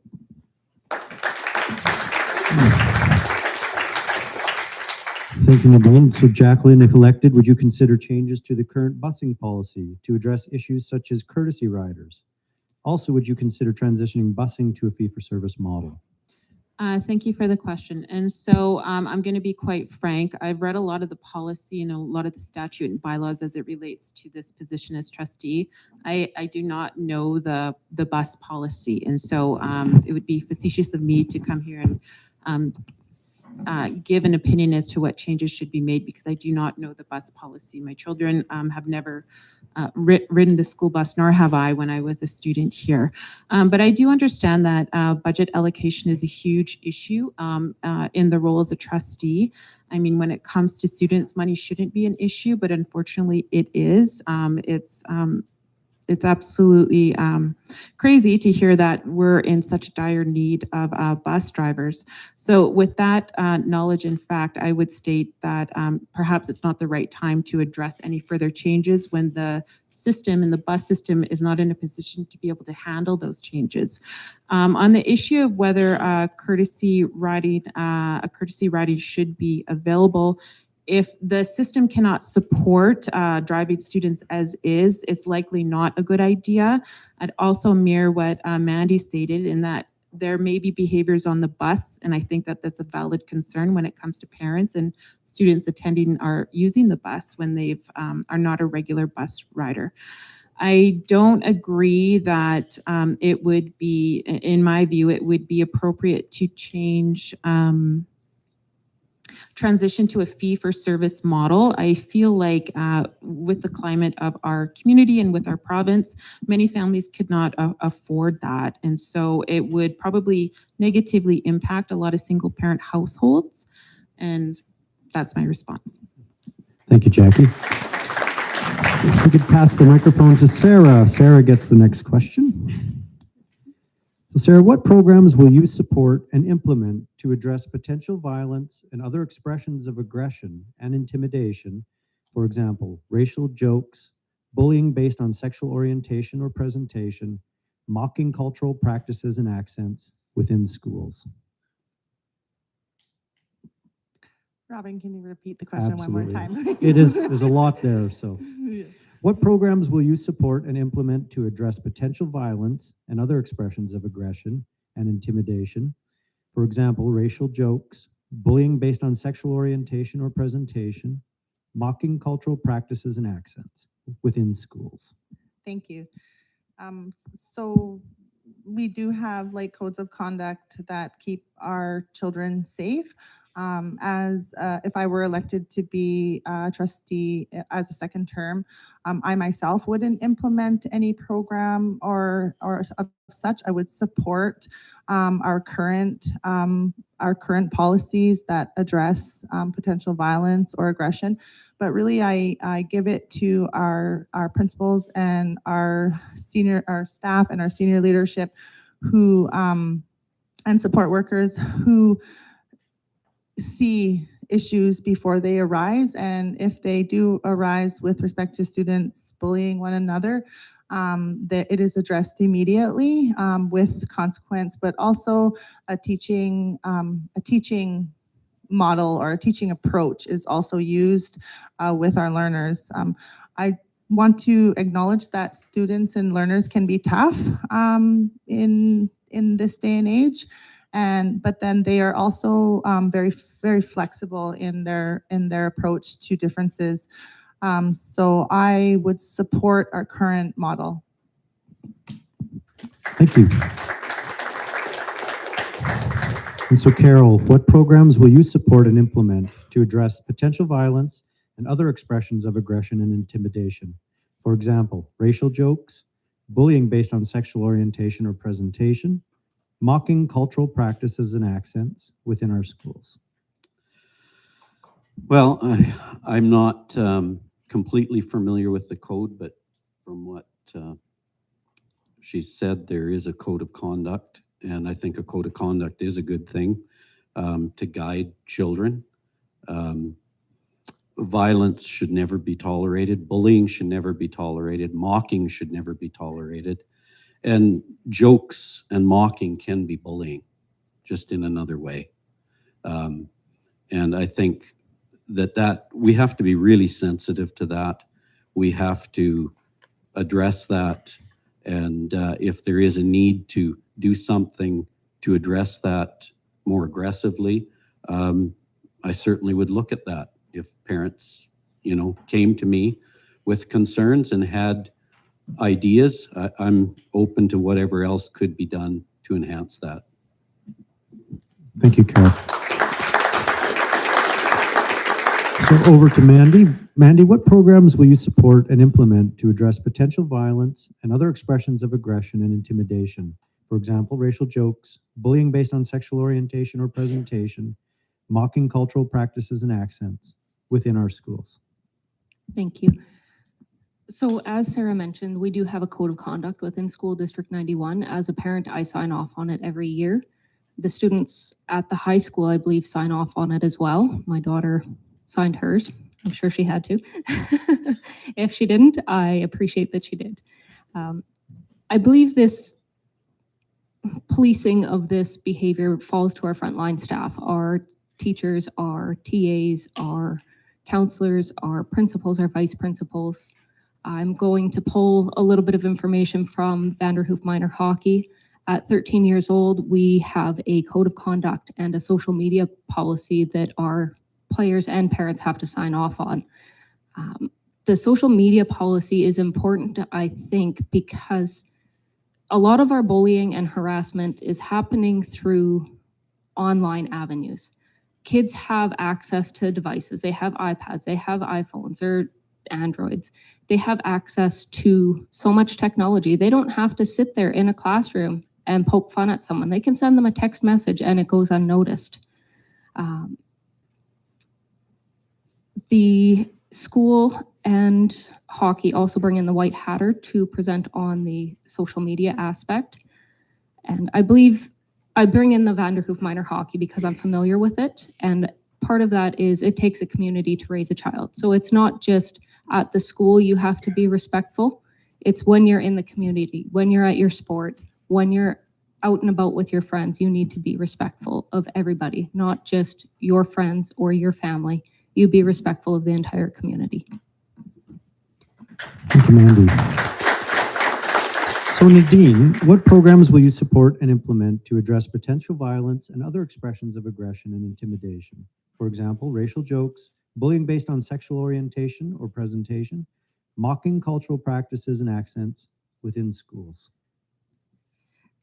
Well, our words matter, and there is no place for bullying, harassment, discrimination, and violence in the schools. And there are codes of conduct that we would continue to follow. But in order to, what programs would I support? I would support, I'd reach out to DPAC and the student voice, because those are our two voices in the schools that can bring to us what it is they would like to see happen. And one of the things that has happened in NVSS is they've created a safe place, a safe space for the 2S LGBTQ students that are here, the learners. And that has helped immensely so far today with that. So I think we could continue to create safe spaces for students that are feeling marginalized or and are underrepresented usually in the system. Thank you. Thank you, Nadine. And Jacqueline, what programs will you support and implement to address potential violence and other expressions of aggression and intimidation, racial jokes, bullying based on sexual orientation or presentation, mocking cultural practices and accents within schools? Thank you for the question. And so it's my understanding that on September 16th, 2021, the Minister of Education and Childcare, in allegiance with the major stakeholders such as the BC School Board Trustee, CUPE BC, First Nations Education Steering Committee, issued a statement. And in that statement, they state the following. They state all of BC provincial education partners for K-12 schools, public and independent, are standing together in solidarity to ensure every student is placed where all students deserve to be welcome, included, respected in a safe learning environment while being fully and completely themselves. So in review of that, it's my understanding that that is likely, there are likely codes of conduct and provisions put in place to address this issue. But having a policy written as opposed to actually implementing it, I would suggest are two different things.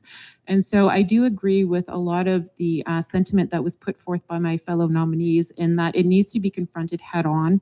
And that would unfortunately lie on the responsibility of the frontline workers with students and with teachers, and staff as well.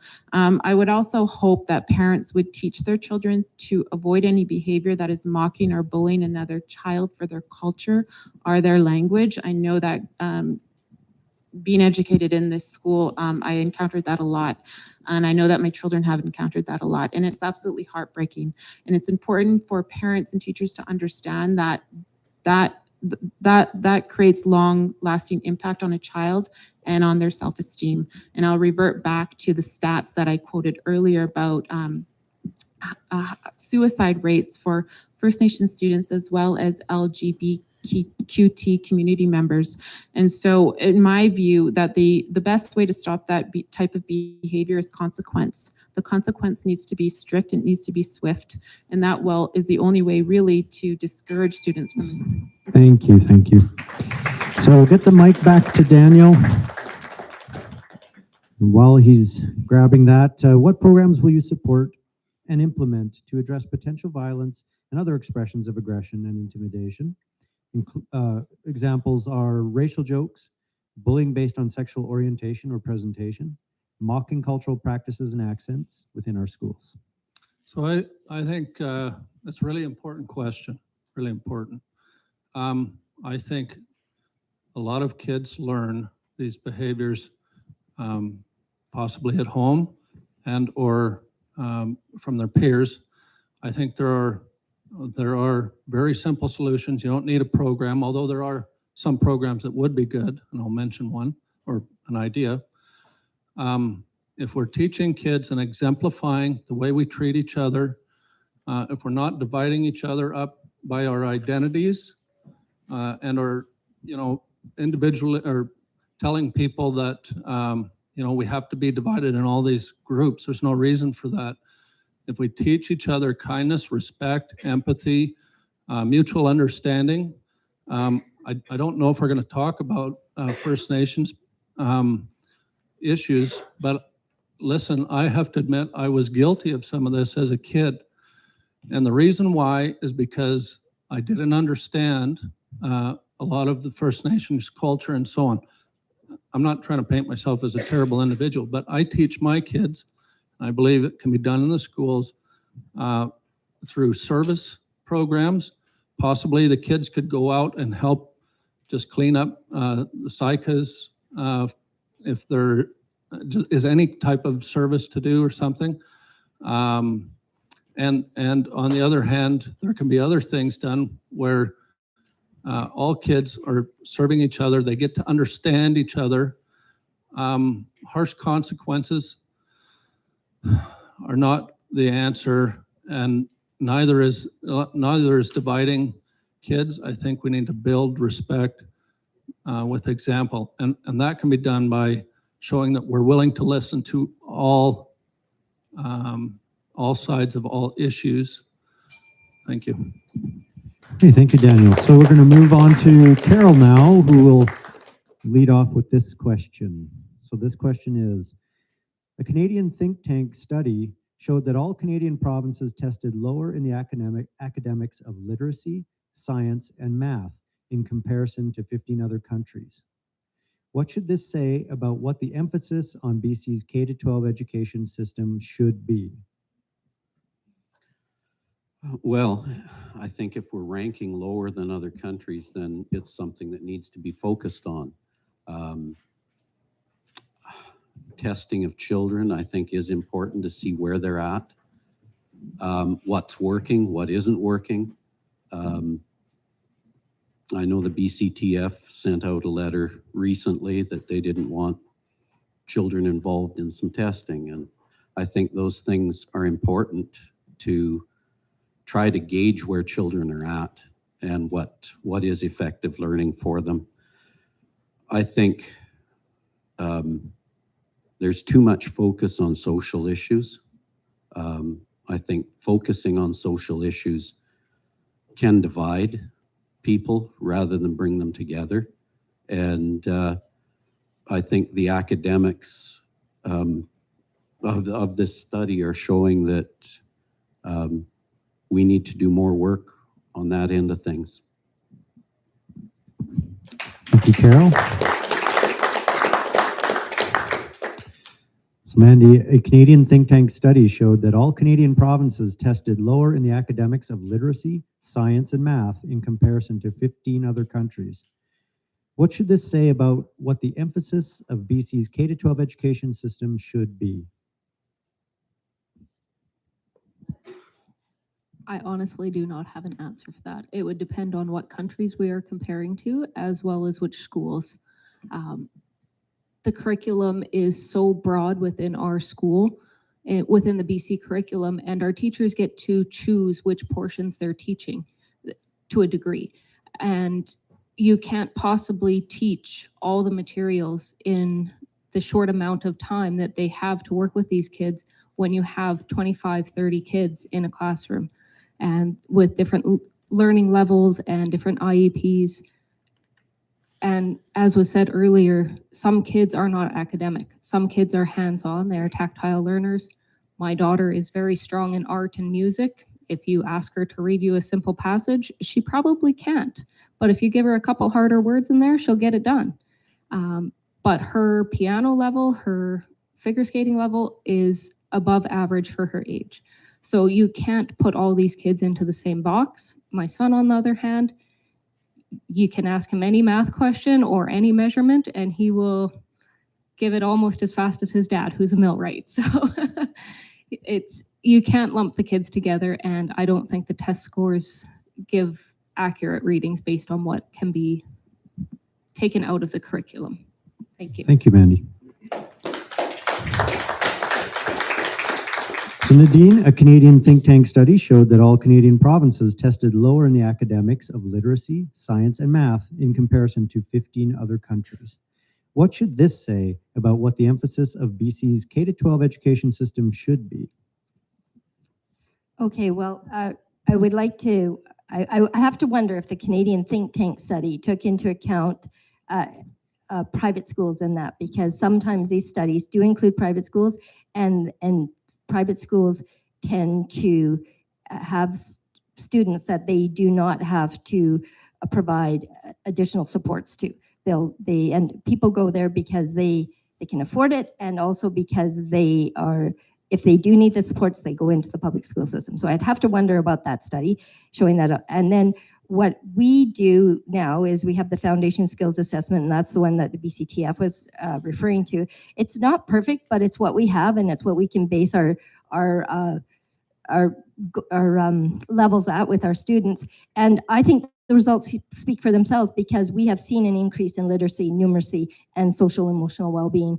And those are the three areas that we need to focus on, and those are the three areas that we've seen a lot more improved results within our own school district and within the province of BC.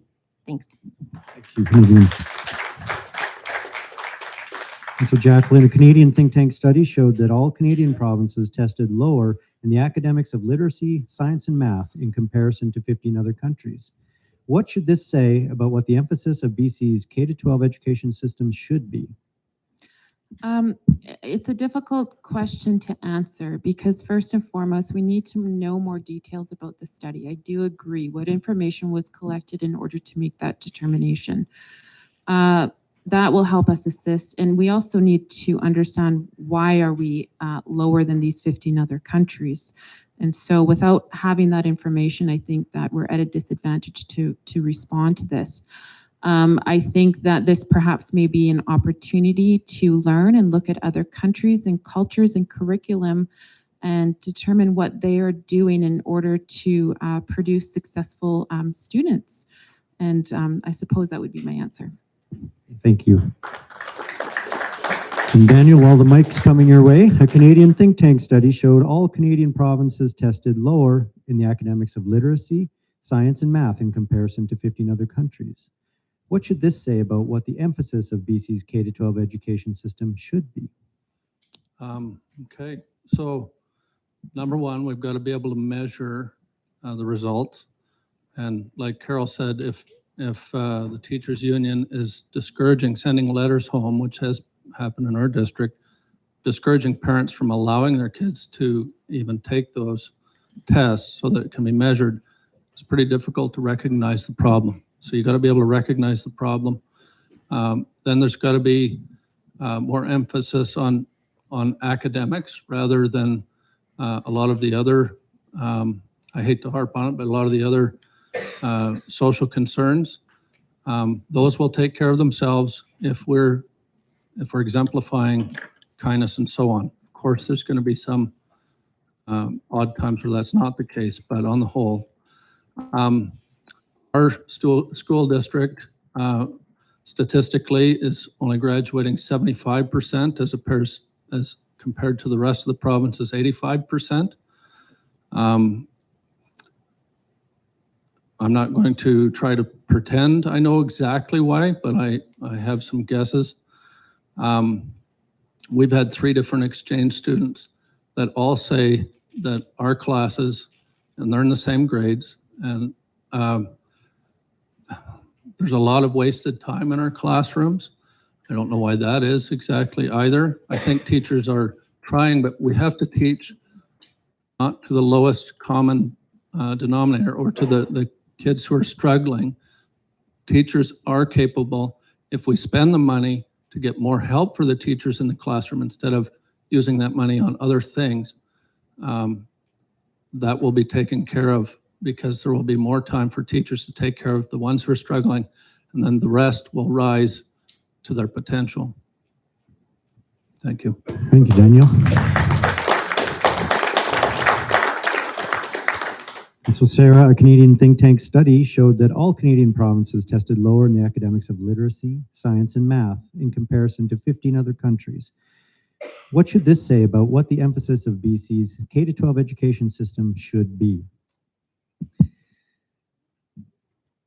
Well, to be quite frank, I think that Canada is a very beautiful country and a developing country and first world country. And I think those 15 other countries probably want to come to Canada, and then therefore they will enhance our K-12 system.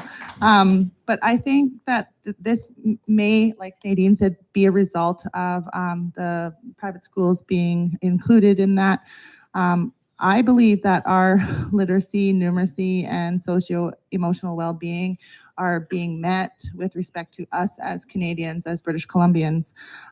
I feel that we teach across the curriculum to ensure that our students are able to transition from school life either to college, university, or into the workforce.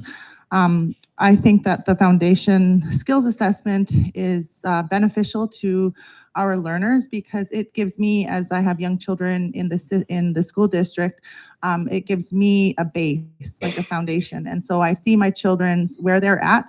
I know that they're struggling with numeracy and literacy, but I know that their socio-emotional well-being is above par.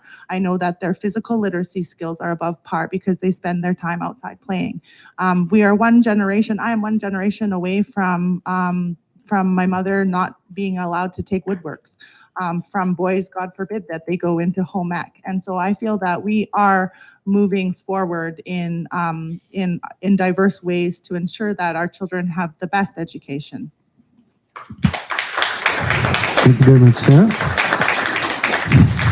So the next question is going to start off with Mandy.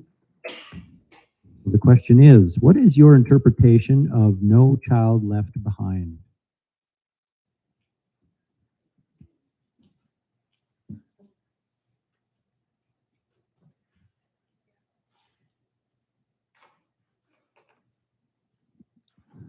This is a tough question to answer because there's a lot of emotion connected to it.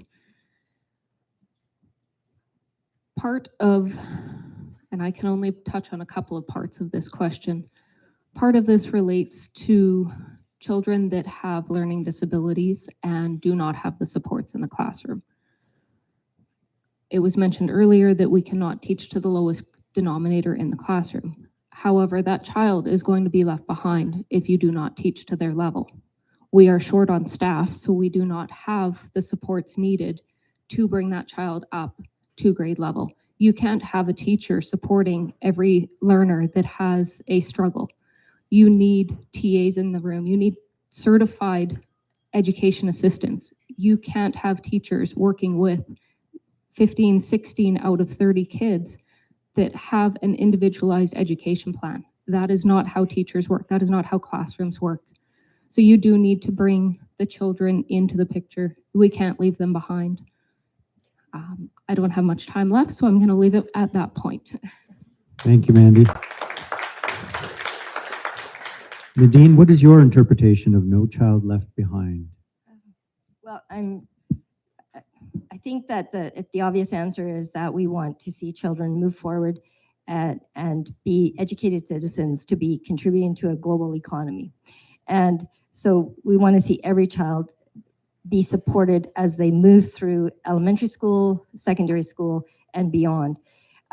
One of the things I think about when I hear this is the stats that we have on the Indigenous learners in our district.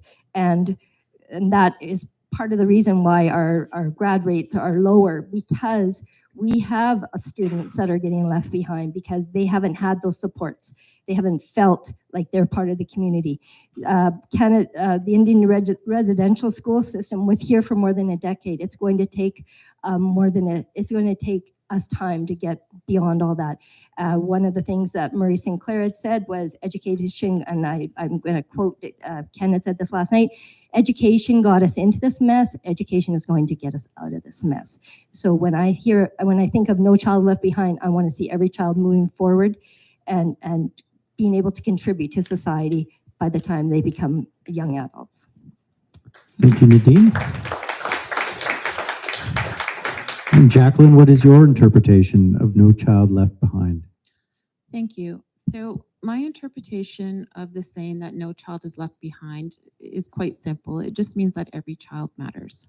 So every person is here today because they have the best interest of the student or of their own child. They want to put the best interest of the student first. And so to me, it means that less privileged students are included. It means that disabled students are supported. To me, it means that we need more support for those students in place, and that's likely more support in the classroom and resources for teachers to assist with students who fall under that scope. I also believe that it means that LGBTQ students need to be supported and understood, and a lot of that reverts back to the resources that are currently available to teachers. I would suggest that there's likely just not one strict way in order to implement this policy of no child being left behind.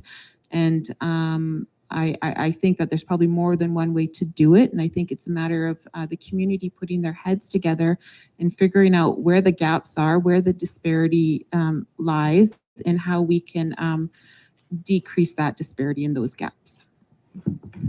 Thank you, Jacqueline. And Daniel, what is your interpretation of No Child Left Behind? Well, I believe well, I shouldn't say that, I guess. Most parents, if not 99%, care more about their children than anybody else. We have great teachers for the most part and wonderful staff. But if parents are consulted more in their kids' education, they know what's best for their kids. They can help staff and teachers know what they need. And that is a responsibility parents sometimes shirk. But if there's a good relationship between administration and the school, that will happen more readily anyway. Another problem that we have is there's a huge teacher shortage.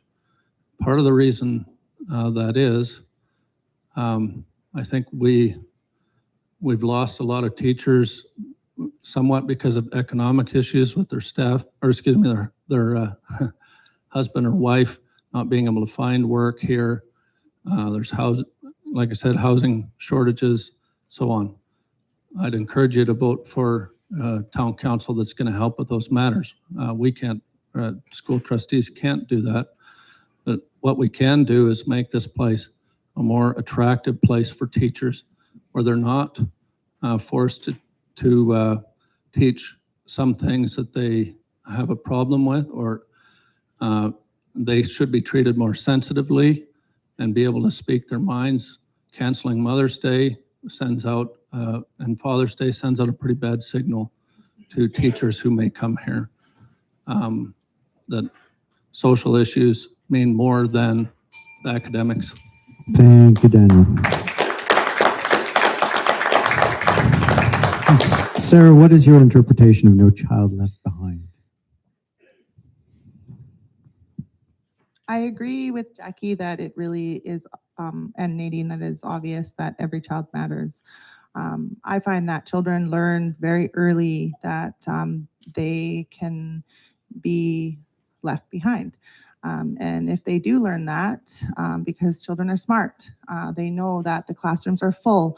They know that their home life might be in despair. They know that they are often come to school hungry, and the schools work hard to address those issues so that children can learn efficiently. But I believe that if we see children being left behind, that we do our best to, because there's safety concerns for our teachers, there's safety concerns for our principals. If a child is violent and hitting and punching or anything like that, that is an immediate suspension, immediate taken out of the schools. And if that's the case, I think that we really need to enhance in some ways our homeschool programming, because the home life can be in somewhat of, as I said, despair, that we need to find ways in which the children can learn at home. I find that Indigenous methods of teaching and learning really stays within the community. It has a land base. I find that this school district does a wonderful job at land-based learning. And I think this is one of the key things that ensures that no child is left behind. Thank you, Sarah. And Carol, you get the final word on this topic. What is your interpretation of No Child Left Behind? I think I agree with pretty much what everybody said. If every child needs to matter, a low graduation level is a concern, especially if it's in the Indigenous community. We have to look at what would need to change, what could be changed, and how it could facilitate better the students that aren't graduating. We need to look at it. Is it a something in the schools, or is it something in the home? Is it a social issue? We have to understand it first to be able to make recommendations on it. I like what Sarah said about homeschooling. Maybe for some kids, that's a big solution to help them get through schooling and through the education system. Yeah, I think it's something that really needs to be looked at and understood why. Okay, thank you, Carol. So if we could get the microphone to Nadine, and another interpretation question here. What is your interpretation of inclusivity with respect to education? Good one. I believe that inclusivity what we're trying to strive for is including everyone. I'm trying to think how to phrase this.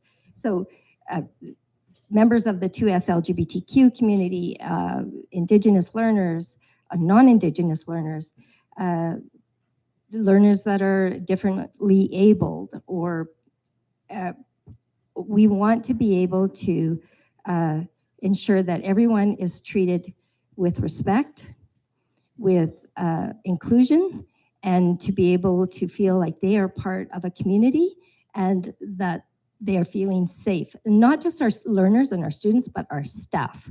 I strongly believe that schools are hubs of the community, and that when we have people coming here like we have tonight, we may have people in this audience that do not feel safe coming into one of our schools. And to me, that is my interpretation of trying to be more inclusive and diverse, is to welcome everyone regardless of their orientation or actually because of it. Thank you. Thank you, Nadine. And Jacqueline, what is your interpretation of inclusivity with respect to education? Thank you. And so I agree with what Nadine has said, in that every student deserves to be treated with respect and to feel safe, as well as to feel a part of the community. I have the view that when a student is in a classroom setting, that they should have, they should be appreciated for their differences.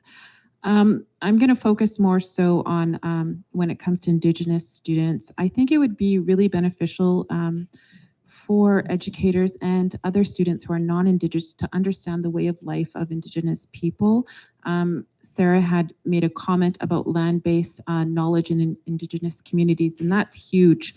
There is knowledge that is unprecedented, that goes back thousands upon thousands of years, and there's so much value in that education, and I would like to see more of that being honored and developed into our curriculum.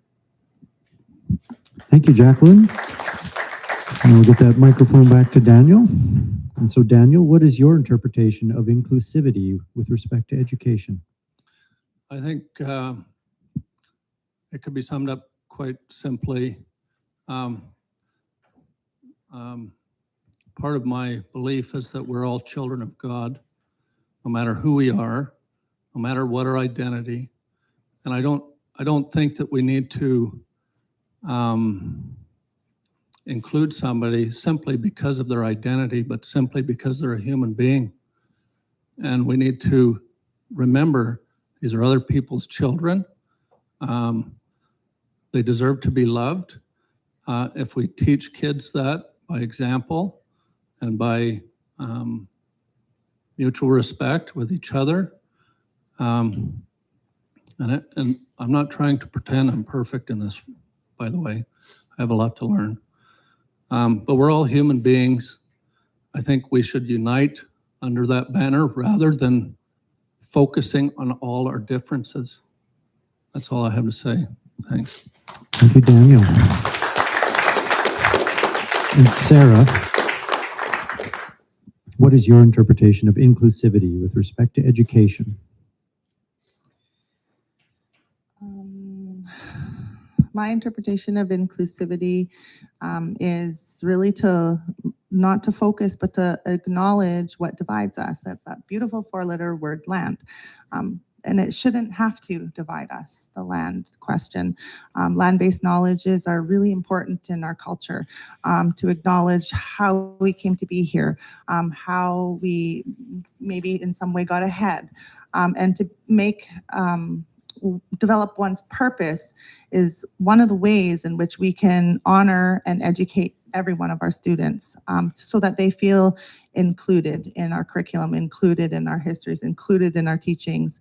I was here a number of years ago at a forum, and I remember our previous mayor, Jerry Thiessen, saying that what makes a great society are three things: education, health, and justice. Education can contribute to one's understanding of all three of those areas through land-based knowledge, through storytelling. And everyone wants to contribute to a society. That gives them a sense of purpose. And so inclusive education means that we acknowledge differences, as has been stated here, but as well, we honor each other as the same. We honor each other as Canadian, as British Columbians. And I really believe that being inclusive means B-E-C-S-E-E. Thank you, Sarah. And so, Carol, what is your interpretation of inclusivity with respect to education? I think Sarah said it really well. Actually, I think she articulated probably better than I can. It means everyone's welcome in the education system. And like she said, I don't think we should focus on issues. We do need to acknowledge them, I agree. But when we focus on those issues, issues can divide people. The way we view the world, each one of us in this room views it differently. We see it differently. We need to be able to disagree in an agreeable manner. And that's the only thing that's going to bring us together as a school, as a community, as a country. Thank you, Carol. And final word on this is Mandy. What is your interpretation of inclusivity with respect to education? I believe that every child needs to feel valued, safe, respected, and important, whether they're in the classroom or in the hallways or outside. They need to feel this regardless of their race, gender, identity, culture, their likes or dislikes. I think education should be available in all learning styles, whether it's arts and music or sports, home ec, shop, metals, woodworks. I have an example from when I was in this school as a non-certified teacher on call. I was substitute teaching the shop class, and we brought all of the shop kids down to the library. How do you think those kids felt in the library? Were they comfortable? Did they get into their shop books and work? No. They were uncomfortable, they were fidgety, they were looking around, they were not doing their job. Thankfully, I had a very strong-willed TA, and she advocated that these kids work on their bookwork in the shop. And every single one of those kids opened their books and got to their job because they were in an environment they were comfortable. They felt safe, they felt where they were supposed to be. I have an issue as well with band kids and hockey academy. Your kid cannot do both. So now my son wants to do hockey academy, but he can't go to band with his friends. It's a little bit of a divide created there. There are some positives here. One of the activities my daughter was so enthused about when she came into grade 7 was a game that they played where they went to a different spot in the room depending on what like they had, and they got to see all the other kids that they didn't know from every different school in the area. So do you like basketball? Go to this spot. And everyone that liked basketball went there. They didn't know anyone in the class, or they knew 1 or 2 out of 25 kids, but they all ended up with a common like. So it was a very positive thing. Thank you very much. Now we have time for one more question, just to make it an even dozen for the night. So we'll start off with Jacqueline here. And the question is, what steps would you take to address our teacher shortage? Oh, that's a very good question. That's a very tough question, and I think it's an ongoing issue. I know over the years that issue has been raised in a number of different settings. So it's undeniably a very important issue. When it comes to that, I think that a lot of it would have. I think there are a number of things at play here. One is the availability of housing. We've discussed this issue, but if we need to welcome people in our community, they certainly need a place to live. The community of Vanderhoof needs to be a savory place to live, and they need their basic access to basic necessities here. And so that is one thing, and that's an overall thing that can't fall strictly on the shoulders of a trustee, the school board. It's something that is done in conjunction with the powers that be. So I would suggest the provincial government, perhaps even the federal government. And so I think that we'd have to take a tough look at the budget and determine what's in place. We also need to determine the cause of the shortage. And so once we know those factors, I'm of the view that we would be in a much better position to understand what we can change to encourage teachers to get out, to get into our community. Thank you, Jacqueline. While the mic is coming Daniel's way, what steps would you take to address our teacher shortage? Well, I didn't think that was going to be covered, so I kind of already talked about it. Some additional things, I think if our budget is focusing on the things that are most important, schools are about educating. So if we're spending our money on other issues that are not related to education, but other things, I want to harp on that, then there is funding where it needs to go. Another issue is, and frankly, I know of, I think 6 teachers or teachers' assistants that have decided to move away from our community because they feel somewhat bullied or forced into things and they're not allowed to voice their concerns.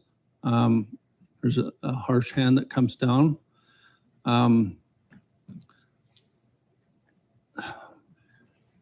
Just for example, the leaked email from the elementary school that my daughter was attending, teachers can no longer refer to kids, boys and girls, as boys and girls, him and hers. I went and spoke with the principal. I love a lot of the things that the principal has done over the years. One of my best moments as a father was watching my daughter in one of her plays. We don't have to be enemies, but we need to realize there are people with different values and so on that don't want to be forced into woke ideology. They are capable of treating people with love and respect. But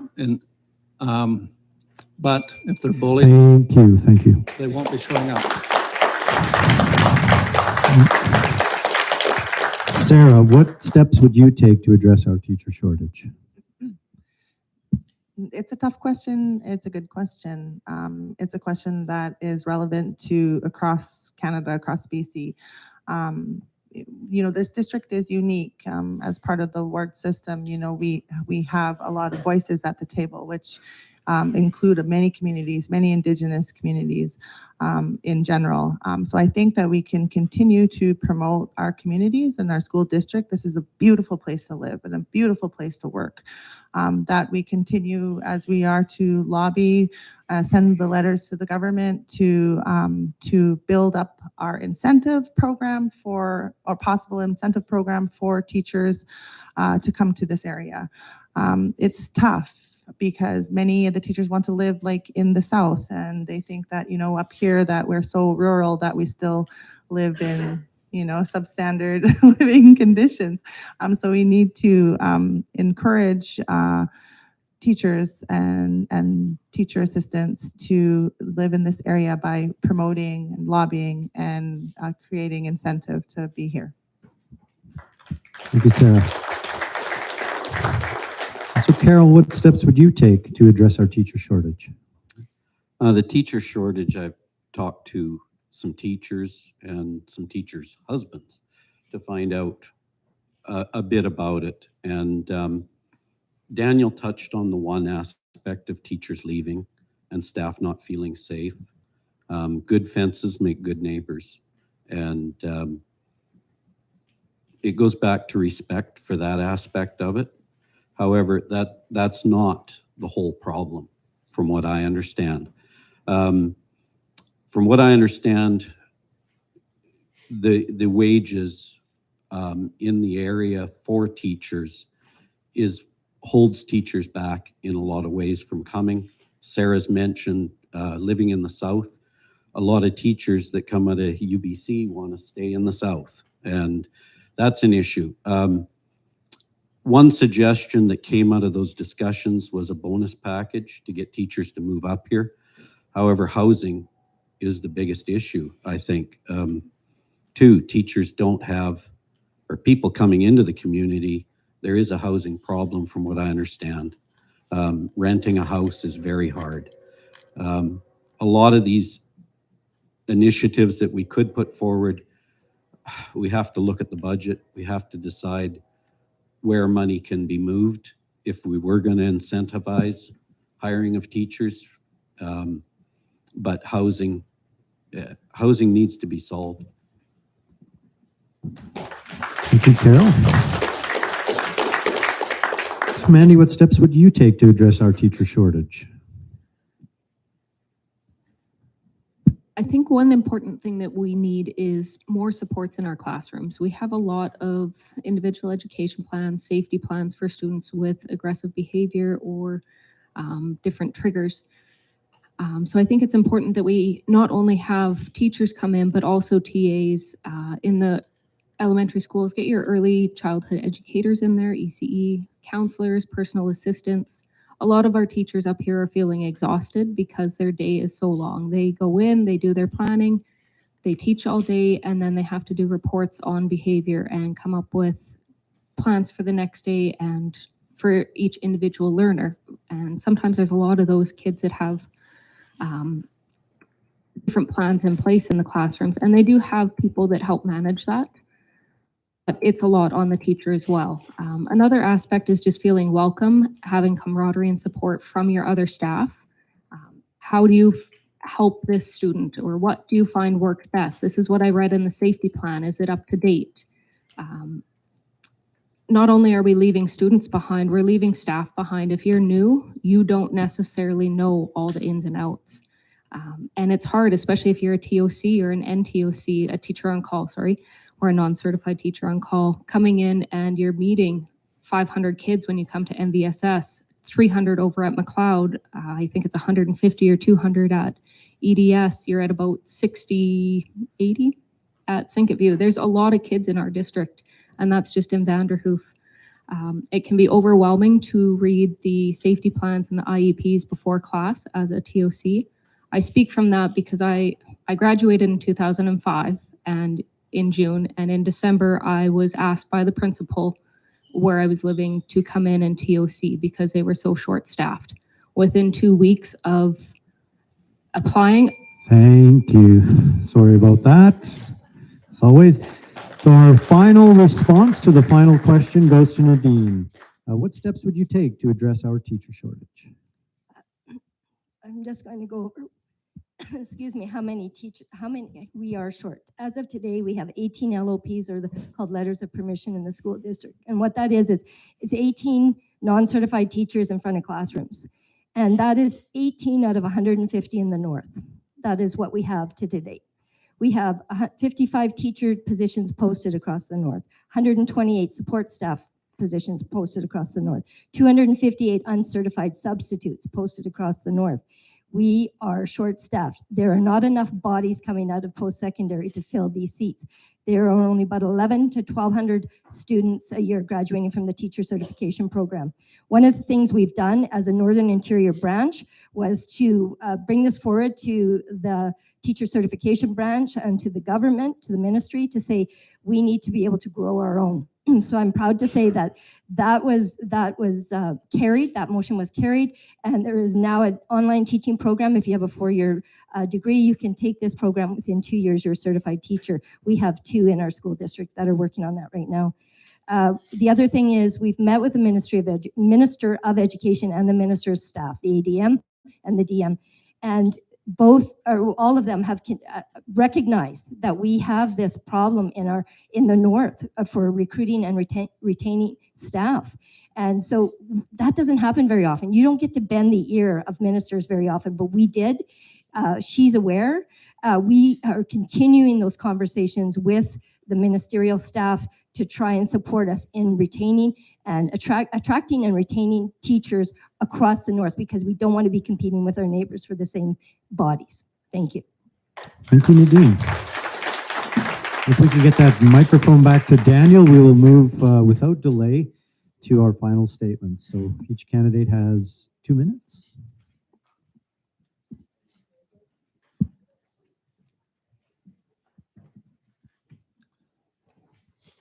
Thanks, everybody, for your participation, your applause. I'm not that deserving of it. I hope you know this is probably the scariest thing I've ever done. However, I feel it's that important. My children know it's important, and I hope community members know how important it is. The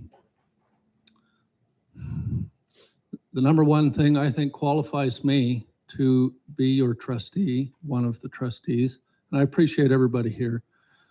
Number one, I'm a parent who loves his kids, and I get that there are many other parents out there who feel the same way as I do about our kids.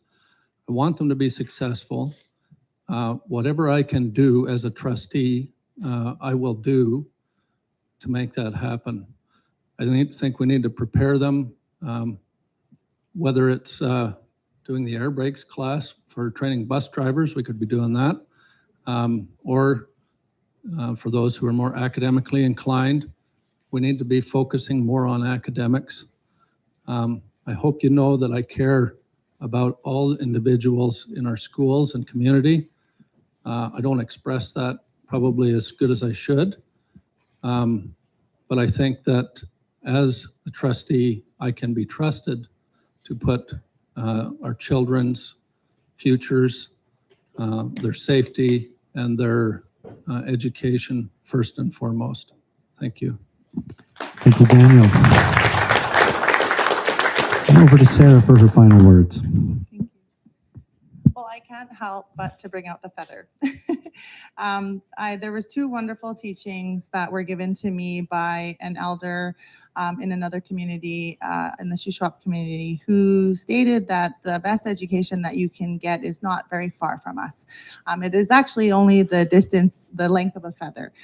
She said that the feather is roughly the distance between your head and your heart. And that is what I believe that the school district teaches from, is that we bring what was on our mind into our heart and we speak from there. And that is what educates our children. The second teaching that was given to me is that although we can break the feather, just as our children can come from a displaced piece, the feather can always be brought back together. And that is a teaching that was brought to me by one of an elder who said, the feather can be broken, but we can always put it back together with trust and with integrity and with accountability. And I believe that this school district does that.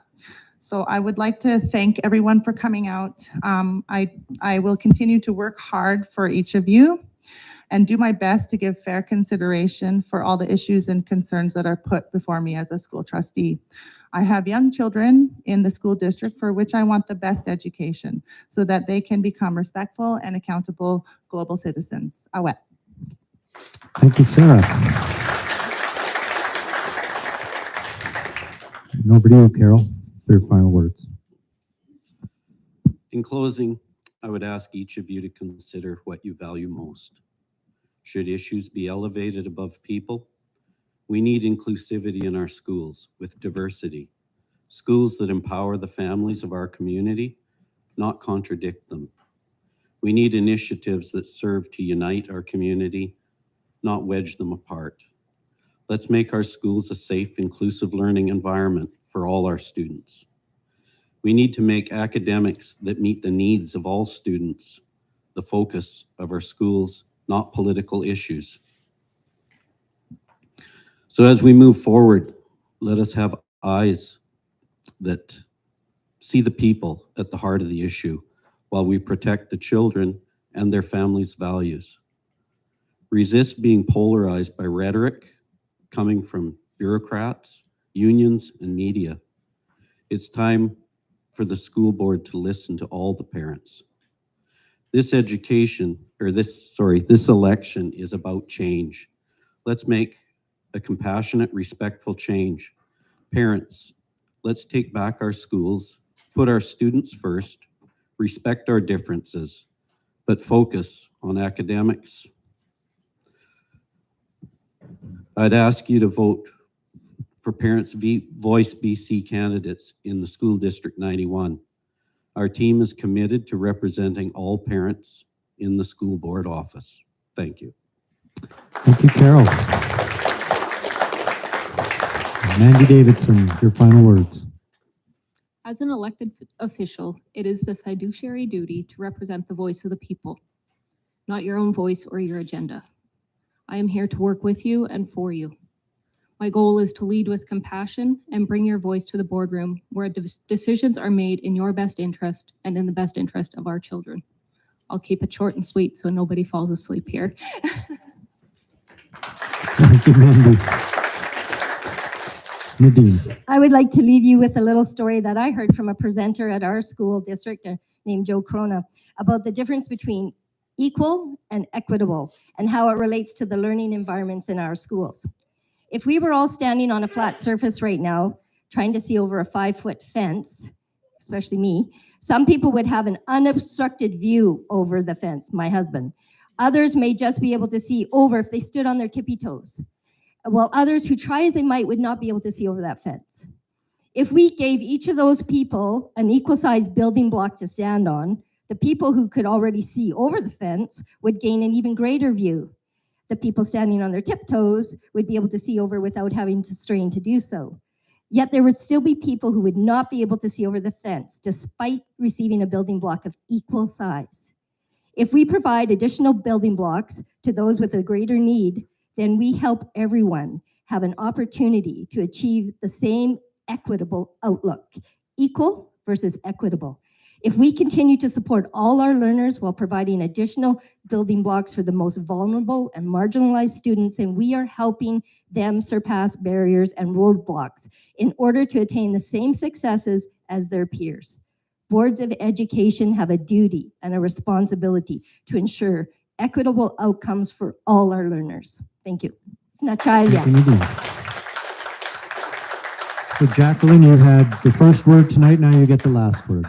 Thank you so much. I'll keep this short as well. I see a lot of tired faces and it's kind of hot up here. So in closing, I just want to thank everyone for coming out. I want to thank the chambers for organizing this. It's so valuable to have people from that I've never met before and just to see faces I've never seen before and to hear different views. I just want to express that although views may be divergent and that we may not agree on everything, it is so important to get out and express your views. And so I certainly am green in this field in many respects, but I do have a passion for children and I do have a passion in seeing our children succeed. Personally, I'm committed to any task or endeavor put to me and I do work hard. I'm from this community, I love this community, and now I'm in a position where I can offer some of the skills and experience that I've learned thus far and give back to the community. I just want to point out, I do have some more stats. I know I've said a lot, but I do want to say that in 2018, there were over 20,000 estimated eligible voters in the School District 91 electoral area, and only 2,017 people voted. Our children deserve better, and we can do better. I encourage everyone to please locate and attend their local polling station to cast their vote. So once again, everyone, thank you for coming out and listening to us. Well, ladies and gentlemen, I think our panel deserves a real good round of applause.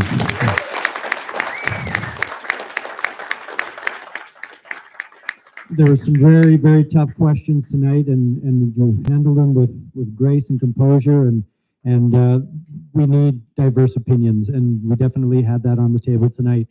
So thank you as well to everybody for your patience and endurance, for sticking around, and for those watching in the live feed. It's been a long night, but boy, it's been informative. So Saturday, the 15th of October, General Voting Day. Eligible voters may cast their ballot at the Friendship Center on Victoria between 8 and 8. Also at the Cycas Multiplex between 11 a.m. and 4 p.m. on General Voting Day. And Cluculz Lake Community Hall from 8 to 8. If you want more information or looking at advanced voting, just contact the school district. I won't take up any more of your time other than to say thank you to the Chamber of Commerce. Thank you to our volunteers. Please stand up so we can give a hand here. Please stand up.